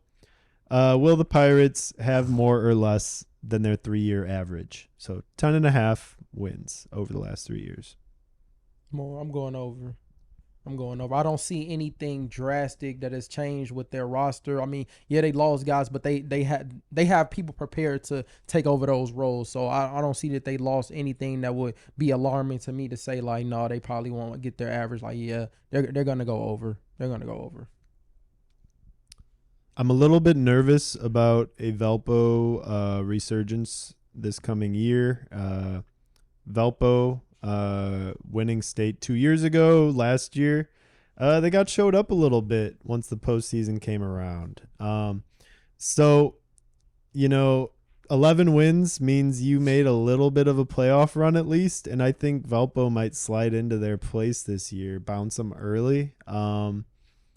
They returned John Peters, a stud defensive back, but they have moved on from Kenneth Grant. From a couple years ago, a stud defensive lineman went to Michigan from one of their state semi teams. So national champion Michigan Wolverines. Yes, sir. Congrats, Kenneth. Yeah. Yep.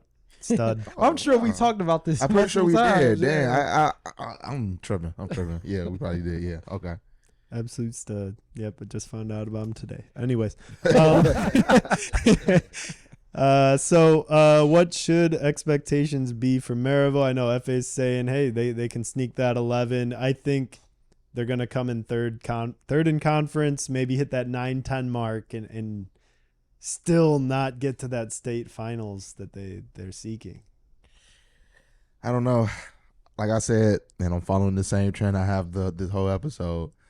When you lose players, I'm expecting a minor setback. Not saying the team is going to be like terrible or whatever, but I'm expecting some type of setback, and I will have to go under. Yeah, just the one position concerning for me is Dante Pope, only just because I don't know who's next up. They can have a same caliber player next up. I don't know, but I'm just going based off of what I do know, and losing Dante Pope is like that type of leader, that type of talent. But if they have somebody that could be similar in skill, they'll be just fine because they have the athletes for sure. The athletes didn't go anywhere, so I think that'd be the biggest question mark. But we'll see. Yeah, hopefully see some big things from the Pirates this year. Third up on our betting list, we're gonna circle back to the favorites and a certain star. Noah Ehrlich had 2,000. Noah Ehrlich. Ehrlich. My apologies. Had 2,452 passing yards last year. Over under 2,500. That's 50 more. Over under 2,500. Now, 2,452 was the single school record for passing yards. He also had the record for completions with 166 at 64%. Balling. And he passed for 27 touchdowns, 9 interceptions. Added 372 on the ground with 10 more touchdowns. I got to say over. He said it already when we interviewed him. He's pissed off this season a little bit. He got a little chip on his shoulder. I'm seeing him doing great things for Crown Point this year. I got to say over. So I won't be able to say over because if I do, then I will have to retract on the running back because I don't think 2 records get broken in the same year. I don't think a rushing record, passing record get broken the same year. So I'm going to go under only because. You're trying to be realistic. Yeah, I'm being realistic. I don't think. Now, if that happens, that's a hell of a season, but I don't think it will happen that way. So I'm going to go under on that one. Crown Point doing great things this year. Great O-line, great protection. They return. He's only going to be a junior. Trevor Gibbs. 6'3", 230-pound linebacker / tight end. So big target in the middle. has a offer from IU as well. But I'm going to go ahead and agree. I chose the over for Mr. Larry Ellison. I'm going to have to go the under for Noah Ehrlich. I think they're going to get ahead in some of these games. Yeah. He might be on the bench. Yeah, like their goal is to win state, I think, first and foremost. I just think they're going to get ahead in some of these games, and they're going to end up handing it off to Larry. Or Larry might end up getting unlucky here too. He might not hit his over, and they're giving it to the second string, third string running backs, getting some of their other guys reps. So I'm going to hit the under on that one too. Now, the crazy thing that I'm thinking about is, like, what if people, like, hear what we saying and base their strategy, like, their game plan off of what we doing? Like, you know what? We want to, you know what?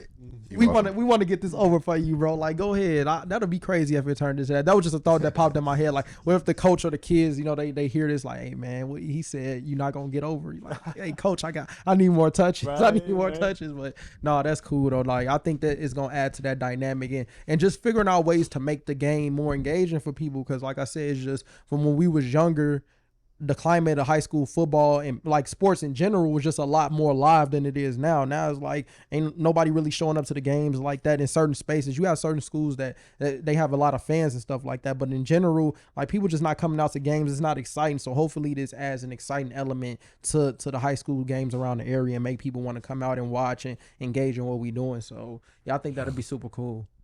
Yeah. It's always more fun when you know who you're watching. Yeah. The more you know, the more fun it is. For sure. So, we got two more for our Duneland preseason betting odds predictions. We're going to swing it over to the other top 3 team we had in our preseason ranking, Valpo, who had 9 wins last year. We're going to set the over-under at 9.5. Do they kind of, tread water? Do they improve? A look at their last 5 years, playoff finishes. State finals loss 5 years ago. Semi-state 4 years ago. Quarterfinal 3 years ago. 2 years ago, 1 state. Last year, quarterfinal loss to Merrillville. Not bad. 2 quarterfinals, state finals loss, semi-state, and 1 state. They returned Thomas Berta, part of their two-headed dragon lion thing going on there with their running game. They ran for over 2,000 yards, so they returned Mr. Thomas Berta, a bruising back, and my boy Drayden Wilcox, top kicker in Duneland Conference, scored the most points. Flexing Bro, that. hey, I swear, hey, that's my athlete of the year. That's who I'm following the most. I don't care what nobody say, bro. I'm following, bro. I really want to know how he compares up to like some of the top kickers in the nation, because obviously he's one of the best kickers in Indiana, but I want to look at his stats compared to the country and see like how good he is compared to everybody else. But he definitely is my player of the year. I'm watching, I'm keeping up every game. If he ball, I'm posting it, I'm talking about it. I don't care, bro. Like, we got to show love to the kickers, show more love to the old linemen. But yeah, bro. Sure. Hey, he might be the MVP of the conference champ when it's all said and done here. You never know. So Valpo, play tough in the trenches, well coached, ball control, keep the ball on the ground. It's tough for me not to see them rebound and win at least 10. As we were saying, their last 5 years, they've been pretty successful in the playoffs. So I'm going to hit the over. I think 10 might even be low. Yeah, that's what I was 11 thinking. or 12. Yeah, I agree. I'm going to go over Valpo. Oh, no. I'm have to just play a little game with devil's advocate and say under. I know y'all said a lot of great things about them, but I don't know. Like, I don't know. I'm gonna just go under. Some this in me is like, maybe it's under this year. I know. I'm just thinking of Crown Point a lot, and I'm just like, it's Crown Point and nobody else. So I just think that the only test really, Crown Point, Merrillville would be to really test, but could be somebody that shows up that we not thinking about, dark horse, somebody to just come out of nowhere and not knock everybody off. Who knows? But yeah, those are two are for sure like questions. Is the top 3 right there. But we'll see. But I'm gonna go over on Valpo though. I'm gonna go over. VALPARAISO Valpo. Shout out to the Crusaders or the Beacons. That's the university. Yeah, the university. That's where he went. Okay. Flying Bees.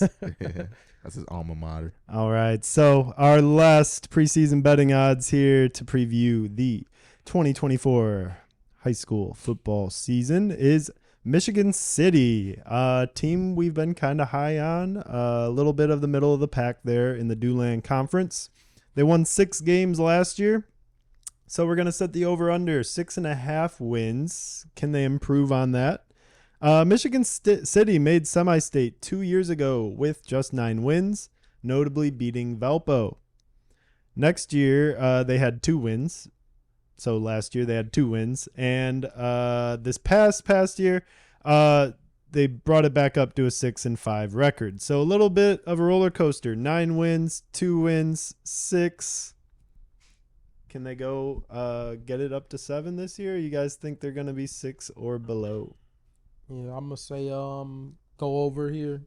I just talked about Coach French coming over from Calumet New Tech, implementing his system. The guys getting adjusted. You know, they've made progress this past season. So I just see them continuing to grow, go up, continue to win more games. So I will have to say over there because I see that they're developing. They're not going backwards. Me and Trey got a chance to see them in person and the athletes that they have. So I'm going to say from what I've seen that they're going to win more games this year for sure. Yeah, I'm gonna definitely have to say over, and specifically because what you just said, FA, is because we seen them in person and they looked good to me. I know it was a 707, but the thing that stood out to me, as I mentioned earlier in the episode, was their secondary in the defensive end. So Yep. I'm gonna have to say over, and I'm expecting them to do better than last year. Yep, Adrian Hawley is committed to the University of Kansas, DN there, so he looked nice in the scrimmage. So they have some guys, they have some athletes. So I think they'll be much better this year. I'm predicting a huge jump this year for Michigan City. Yeah, I mean, defense looked good last year despite an underwhelming record. Just 200 points against, 200 points against over a 12-game season is pretty damn good. But the offense struggled, couldn't even get 180 points scored over the season. So can that offense help the defense out more? We've seen some great athletes. Coach French has a whole nother year to kind of get under his belt, get his guys acclimated to his system. I expect that offense to be a lot more formidable. And, we're going to take this team forward and guess, the over here. Nice. Yeah, so that kind of wraps up our preseason betting odds, but we want to hear from you guys. What did we get right? What did we get wrong? What do you guys think? Let us know. We want to hear from you guys, and we're going to continue to kind of use these betting odds as a way to preview upcoming games and celebrate and spotlight some of our great teams and players that we cover. Nice. You want to take a break or no? Because you should love them all the time. Nah, I'm joking. I think maybe you got a valid review. Just tired of being disappointed. I get that, but man, where's your confidence at, man? We changed this shit around, man. As you can see in game 1 or game 2, I guess, of the preseason. You know what? I'm not a hater because that was good. That was a good performance. But Michael Penix had a good performance. Jaden Daniels had a good performance. Like all these other. So I mean, it's not like he did anything super special. It wasn't like, oh my God. But it was a great showing for his series that he was out there. I believe it was 1 quarter. He had a nice flick pass that was pretty Patrick Mahomes like. You know what I mean? Yeah, so nice he looked good. Swift. I'm not a hater, but I give props. Like I told you the last time, I'm just going off of what I see. I can't go off of what I think no more with the Bears. So as long as they play well, I don't have a problem talking about they play well and Caleb Williams looked good because he did. But hey, it's preseason, brother. For the people that don't realize what we're already talking about, we're talking about the Bears preseason game 2 against the Buffalo Bills. Caleb Williams performed pretty well. I don't know his stats pretty well, other than that he had about, I think he went like 4 for 7. Yeah. 4 for 7, had a nice little dump off to Swift, as well as had a nice little dart to DJ Moore, and then he had a nice little running throw to Cole Kmet. Mm-hmm. So a couple passes dropped from Cole Kmet as well as from DJ Moore as well, but I thought they was right on the money. And then he had a missed pass to, was that Roma Dunze in the end zone for a touchdown? Yep. But overall, man, shoot, he looked comfortable. Yeah. I seen something that somebody said in a group chat I was in. It was like, man, the last time I seen somebody this comfortable in the pocket was Jay Cutler. Mm-hmm.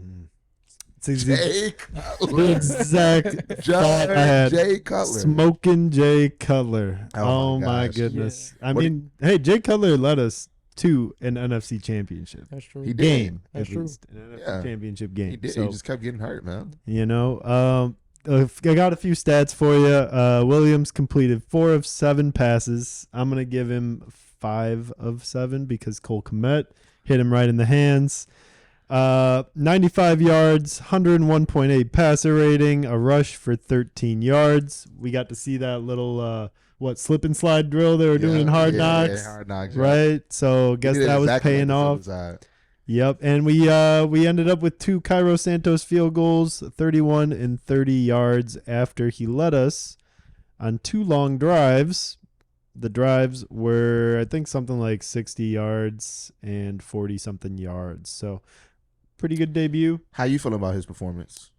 I feel great, and I'll tell you why. One, right, the first quarterback that's going into my head, just like, I know it's preseason, but the poise in the pocket. It's Jay Cutler. Jay Cutler was not the most fun quarterback to watch. You know, sometimes he'd just be like, fuck it, Brandon Marshall's up there somewhere, Alshon Jeffrey's up there somewhere, and he'd chuck it, and it'd work out. But Williams is, you know, got a guy pressuring him. He rolls out to his right. He hits 2 guys consecutively rolling out to the right. He hits DJ Moore on a rifled curl route for 12 yards on a 3rd down. Third and long. Normally I'm thinking, we're long. punting. Let's just not throw an interception. Let's just not fumble, right? We don't care about making this first down. Just don't make it worse, right? But no, he's actually getting that first down. Another play, looks like he's going down, gets sacked. Last minute, he just flings it out there kind of. Yeah. Swift, right, takes it, and I think he goes something like 40 yards. Nice. Gets us in field goal range again. So I think his ability to adapt during the play, super impressive. He can throw on the run. He's throwing guys open, which, you know, we've had Mitchell Trubisky and Justin Fields. Usually the guy's like diving for the ball when he's wide open. So completely different there. The only thing I'll say is I wish our red zone offense looked a little crisper, but I think the game plan was kind of, you know, hey, let's keep the training wheels on a little bit. Yeah, let's right? try some things out. Let's not do too much, though. Yeah. They handed the ball off once or twice. I thought they could have hit a play action. Even the run game looked pretty solid, even with the little Herbert in the backfield. They look good. Yeah. They look good. Yeah, overall, I mean, I didn't see anything that I was upset about. Mm-hmm. You know what I mean? Like, I know I'm going to stay humbled a little bit, FA. It was the preseason game. As long as they do good, I don't have a problem saying it was the but preseason It is game. preseason. It's not the real thing. So yeah, we'll but I see. did like everything I saw, at least from the first team. And then even our defense played pretty well without even Montez Sweat playing. Jaquan Briscoe I don't think played, as well as Kyler Gordon I don't think played either. But even our defense looked solid without, you know, a lot of our key players not playing. But overall, man, I like the way Caleb Williams looked. He looked Bears. The Bears. I also like the way Hard Knocks looked episode 1, so how they made him look in Hard Knocks. I don't. Why not? Because it's just one part that I just said ruined the whole show for me, bro. What part is that? Ruined the whole show for me, bro. Cat, bro. And I'm the starting lineup. I'm gonna start your Chicago Bulls. I'm gonna start by saying this. I'm a LeBron is the greatest of all time debater. Before I even go into this. But the cat, bro, gonna say that he could be the greatest Chicago athlete since Mike. Are you crazy? That's cat, bro. D Rose, bro. We don't even have to get outside of football. Is he gonna catch up to Devin Hester, who's a Hall of Famer now? Is he gonna be considered better than Walter Payton? Like, you skipping the line saying Mike, the greatest Chicago athlete of all time? I think it's just too much pressure to put on there. But I think it's just Chicago's eagerness to see something great. Because we haven't experienced something that great in our lifetime when it comes to the Chicago Bears. I think we just thirsty for yeah, that's what I'm saying. We just thirsty for thirsty for something great that we would go to the extent of saying he could be greater than Michael Jordan, bro. Like, come on, you capping. Like, that's not even all right, we gonna see. What do you think? I just think that's too much pressure to compare him to Mike. Like, that's like saying he gonna be better than Tom Brady. Patrick Mahomes. He's already following the Tom Brady diet. The TB12 diet. Look, I don't. Okay, all right, man. It's Hey, the just crazy. stars are bro. aligning, bro. Just get on the ship before Bro, it sails Mike, away. We talking about 6-ring Mike, undefeated in the finals Mike, gold medalist Get on the Mike, ship before Hall it of sails Fame away, Mike. I Like think. to say Caleb Williams could be the greatest, he won't even be better than Derrick Rose. Well, I don't know, he's not gonna be, but bro, he got a long line of people he got to pass before you get to Michael Jordan. Okay, I'm ready, man. I'm ready. I saw 2 seconds of film. I'm ready. Oh, crazy! I'm so Yo, excited, crazy, though, bro. like- See, that's that Bears delusion. So I say I'm excited because as that song comes on, I know it's not right. I know it's not right. I know it's far too early. I Way know we too are early. setting this kid up for a colossal media failure, possibly. But when you haven't drank any liquid in the desert for 30 days, you're still going to drink Dr. Pepper, even though it's not the best for you, right? So he comes, this nice tall glass of water of a QB. You bet I'm drinking that up. He's quenching all my thirst, man. What?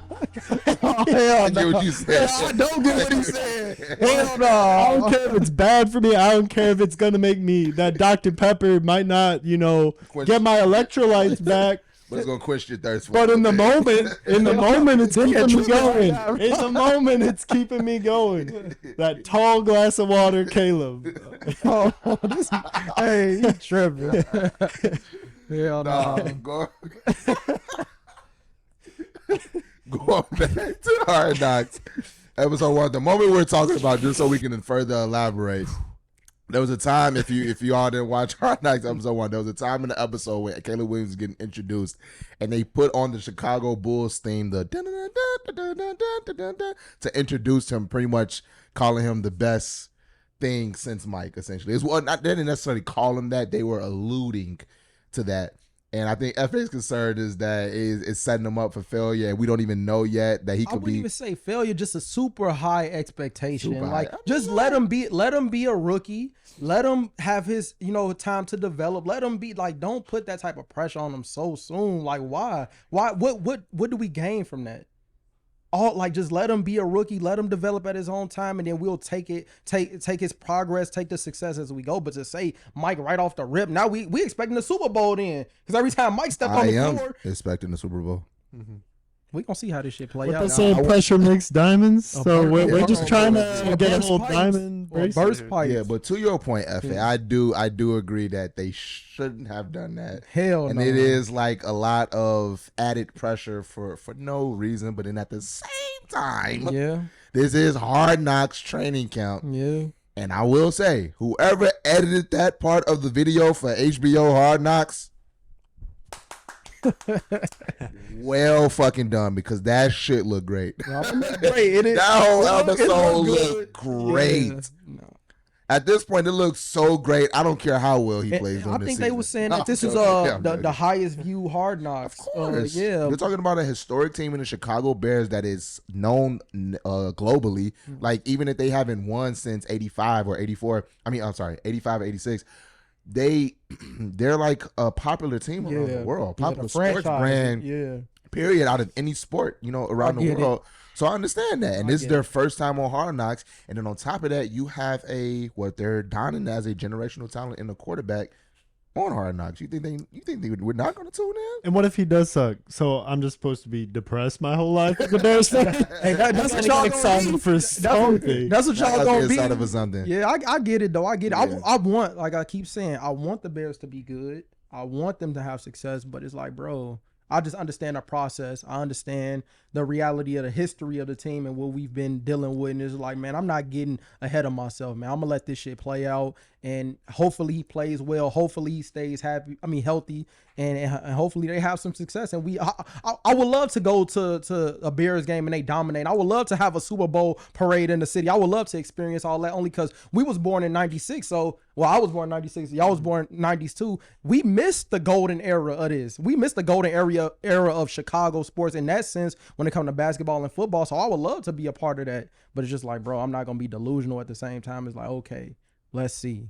You know, I would have loved that approach, but I feel like we committed this way, and I don't think there's a way to turn it back. Don't turn it back now. So give me the intro for the next episode. You know, have him start out with the football in his hand, doing the little iconic Jordan dunk. Damn, my damn, God. You know, damn, tweaking right the now. episode after that, you know, Oh, Jordan has the shit. 6 rings on one hand. He's all giving the rings already. Maybe he just paints his fingers all on one hand and paints one extra finger, right? We got 6 rings, 6 painted fingers, right? We can just keep making these Jordan illusions until it comes true. My right? thing is, how did nobody else talk about that? I literally have not heard this take. Like everybody was just like okay with it. Like next. I next, think post next about it, but Jordan. nobody was like. I haven't heard criticizing nobody it. talking I haven't about heard it. much Not criticism on the about it. magnitude it should have been. Everybody should have been like, what? Like Mike, especially the old heads that be on that Mike is the greatest. I'm surprised they weren't outside. Like, bro, no, I'm not even a Mike is the greatest fan, and I got a problem with it. But this is all I'm saying, man. He changing things around here already. He Oh, already yeah. trademarked. Wow. He already Hold on. trademarked Wow. the bear down. Wow, you went 2 Wow. preseason games. The And you changing bear everything. down, Huh? wow.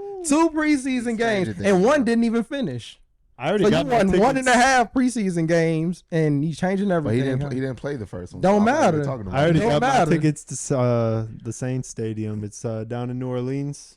The Caesars Super Bowl? Superdome. Yeah. That's For the the Super Super Bowl. I Bowl. already got my tickets. You got your so- tickets already? All right. Yeah, he there. No, but just to go back to the full episode, we getting off the Caleb Williams talk. Although I do, like I said, I like how Hard Knocks edited that was nice. That looked pretty good. But overall, the whole episode was pretty nice. it Like was they good. even like when they introduced like the Bears history at the beginning of the episode with the music they was playing, I thought Yeah. that was like, oh Yeah, no, snap, for it's sure. nice. They showed George Haley's statue with Walter Payton and everybody and all the history of the Bears. I thought it looked great. But then also I did like how they showed DJ Moore getting his contract extension as well. That was pretty nice. cool. Yeah. Just during the Well practice. deserved. Yeah, well deserved. Yeah. Pretty sure they was talking about it beforehand and they probably like agreed to it at the end. But yeah, man, I love everything that Ryan Poles is doing there.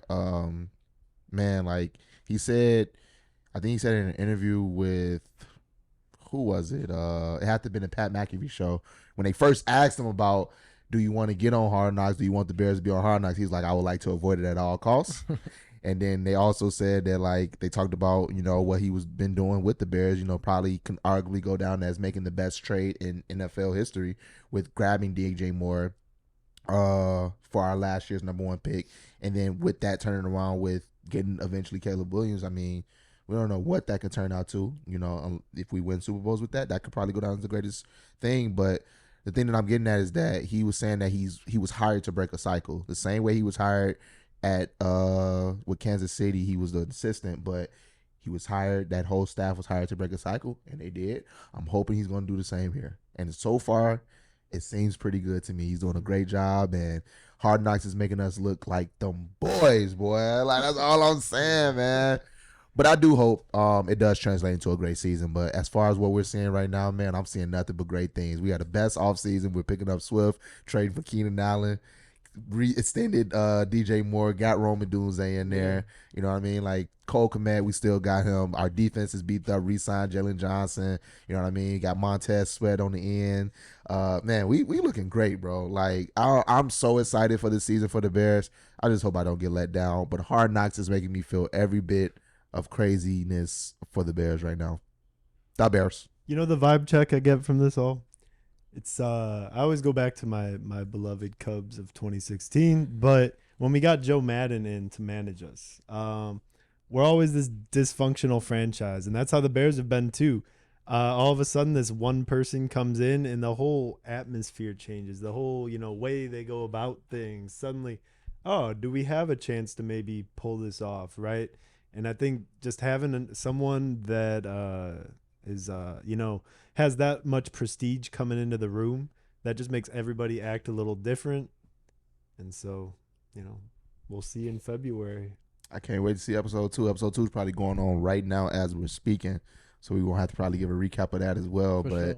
man, I'm excited for the season, man. Any last thoughts for our Chicago Bears or Caleb Williams? Man, we might have I'm slide down in to the a name. game, bro. I'm down in the name C-Dub 18. I don't know if anybody's saying it yet. Is anybody saying that yet? I ain't. Well, I'm down in there right You now. are. I'm calling him C-Dub 18, boy. Caleb Williams, number 18. C-Dub 18. I'm down in that. Hopefully nobody says that already, because if they do, then I feel pretty shitty. And I'm like, damn, I thought I was on to something. But C-Dub 18 is going to have a great year, man. I'm calling it, man. He rookie of the year. Offensive rookie of the year. Quick note, I didn't want to sell our glorious king Caleb short. I said he had a 40 and 60-yard drive in the preseason game. It was actually a 58-yard and an 84-yard drive. So a little more impressive than I originally said. It's looking good, man. It's all pointing in the right direction, but I'm gonna give you some grace, FA, and say, yes, you're right. We gotta still play on the field. And we still got to compete and still play well. What do y'all expect win expectation for the Bears this year? I know we had 7 wins last year, so I would think we'd be better than that. So what's the over under on that? What's the over under on the Bears wins this year? I'm putting on 9.5 while I look up the real one. Can they go 10-7? I'm expecting 10-7. I'm expecting 10 wins. I'm definitely expecting more than 7. But I'm at least expecting 10 wins and getting into a playoff spot. Realistically, like not fanboying out right now. Realistically, I'm expecting them to get 10 wins and make it into maybe a wild card game. 8.5 is their over under. I'll take under there. I'll take it under. Under 8.5? Yeah. So you're expecting them to do either the same or worse than that? The same. All right, dog. All right, dog. Okay. Why? What am I going based off of? What am I going off of? Not their offseason additions? One of the weakest schedules in the NFL. Yeah, that is true. They do have one. That's what I'm saying. But also their playing a lot of offseason last additions. place What have they teams. done? They have signed Swift. Okay. They traded for Keenan Allen, and they drafted Caleb Williams. Okay, they haven't played And together they became yet, right? closer as a brotherhood. Have they came played? closer as a brotherhood. Have they all played? Has it unfolded yet? But you asked me, what have they done? I just told you I didn't know. No, you're saying that they've at their additions. I'm saying make on your the team field. better. On the field, what has the team done? Okay, but the season hasn't begun Okay, yet. so I can't. This is premature Okay, prediction. so I'm going based off of what I've seen. And you're expecting them to do worse The than same last or year? worse. The same or worse. With the You additions asking they me made. over or under? I'm taking the No, under. but I'm saying with the same additions yes, they with made. the same additions. I gotta respect with the same it. I additions. gotta respect it. With the same additions. I gotta respect it. What about you, Dan? And we'll close it out from here. I'm going 10 wins, 7 losses. They're a fringe wild card team. Just of note, they have the 15th best odds to win the Super Bowl. Nice. Coming year. So you're saying there's a chance. Nah, man, that's it for the Bears talk, man. I'm definitely expecting them to do some great things. I do think with this division, I saw something, I think it was like NFL on CBS, where our division is ranked number 1 as the best receivers in the division, and it's a lot of good receivers in the division, but also our division is pretty darn tough now. You know what I'm saying? You got the Detroit Lions, you got the Minnesota Vikings. I just saw that. And then you got that other team somewhere. What, on what? Green Bay. Who's that? Who's that? The Packers. Yeah. Oh, y'all don't. All right. Jordan Haidt. You Yeah, can act like you don't. Yeah, you that don't other know. team. You That know. other team. All right. I'm Yeah, scared. that Jordan Haidt. Yeah, Scared of Jordan Love. I mean, Haidt. You should. you're scared of. I'm not scared of Of nothing. Jordan Love. Listen here, I don't give a piss about nothing but the Bears, baby. Da Bears. That's all I'm gonna leave it off. Is that? Is there anything else regarding these Bears or preseason or whatever y'all want to highlight before we sign this episode off? I already think we spent too many minutes on the Bears, honestly. So we can just What is up? Come on, bro. Like you gotta come on, bro. we spent too many minutes. Come They don't on, deserve bro. 20 minutes of our Come time, on, bro. bro. They don't. God, I he's a get it. Cleveland Browns fan. Imagine that. Imagine Baltimore. yeah. Baltimore Browns. I'm excited to see the AFC. Was it the AFC North? Is that the AFC East or whatever? The Baltimore division and the Hard Knocks in season. So we're gonna get to see the Bengals. Is the Bengals in that division? Yeah, Bengals, Ravens. I can't remember all that, but that's gonna be a good division. Other than that, y'all, this is the off-season podcast, episode 24. Shout out Kobe Bryant. Talked about a lot of things. Can't wait to see my Bears dominate this season. Shout out C-Dub 18. Shout out DJ Moore. Shout out Keenan Allen. Shout out all those guys on the offensive end, defensive end. Shout out Matt Eberflus. They even talked about his haircut being nice as well. Shout out. That's another Advil. reason why we winning, huh? Shout out Advil because I'm about to smack some. Yeah, I need some chicken. Shout out. I don't even know. I don't want to give no Harold. shout outs. Harold. Shout out Harold. Yeah, but this offseason podcast episode 24. Appreciate y'all for tuning in and signing out. Peace. Damn.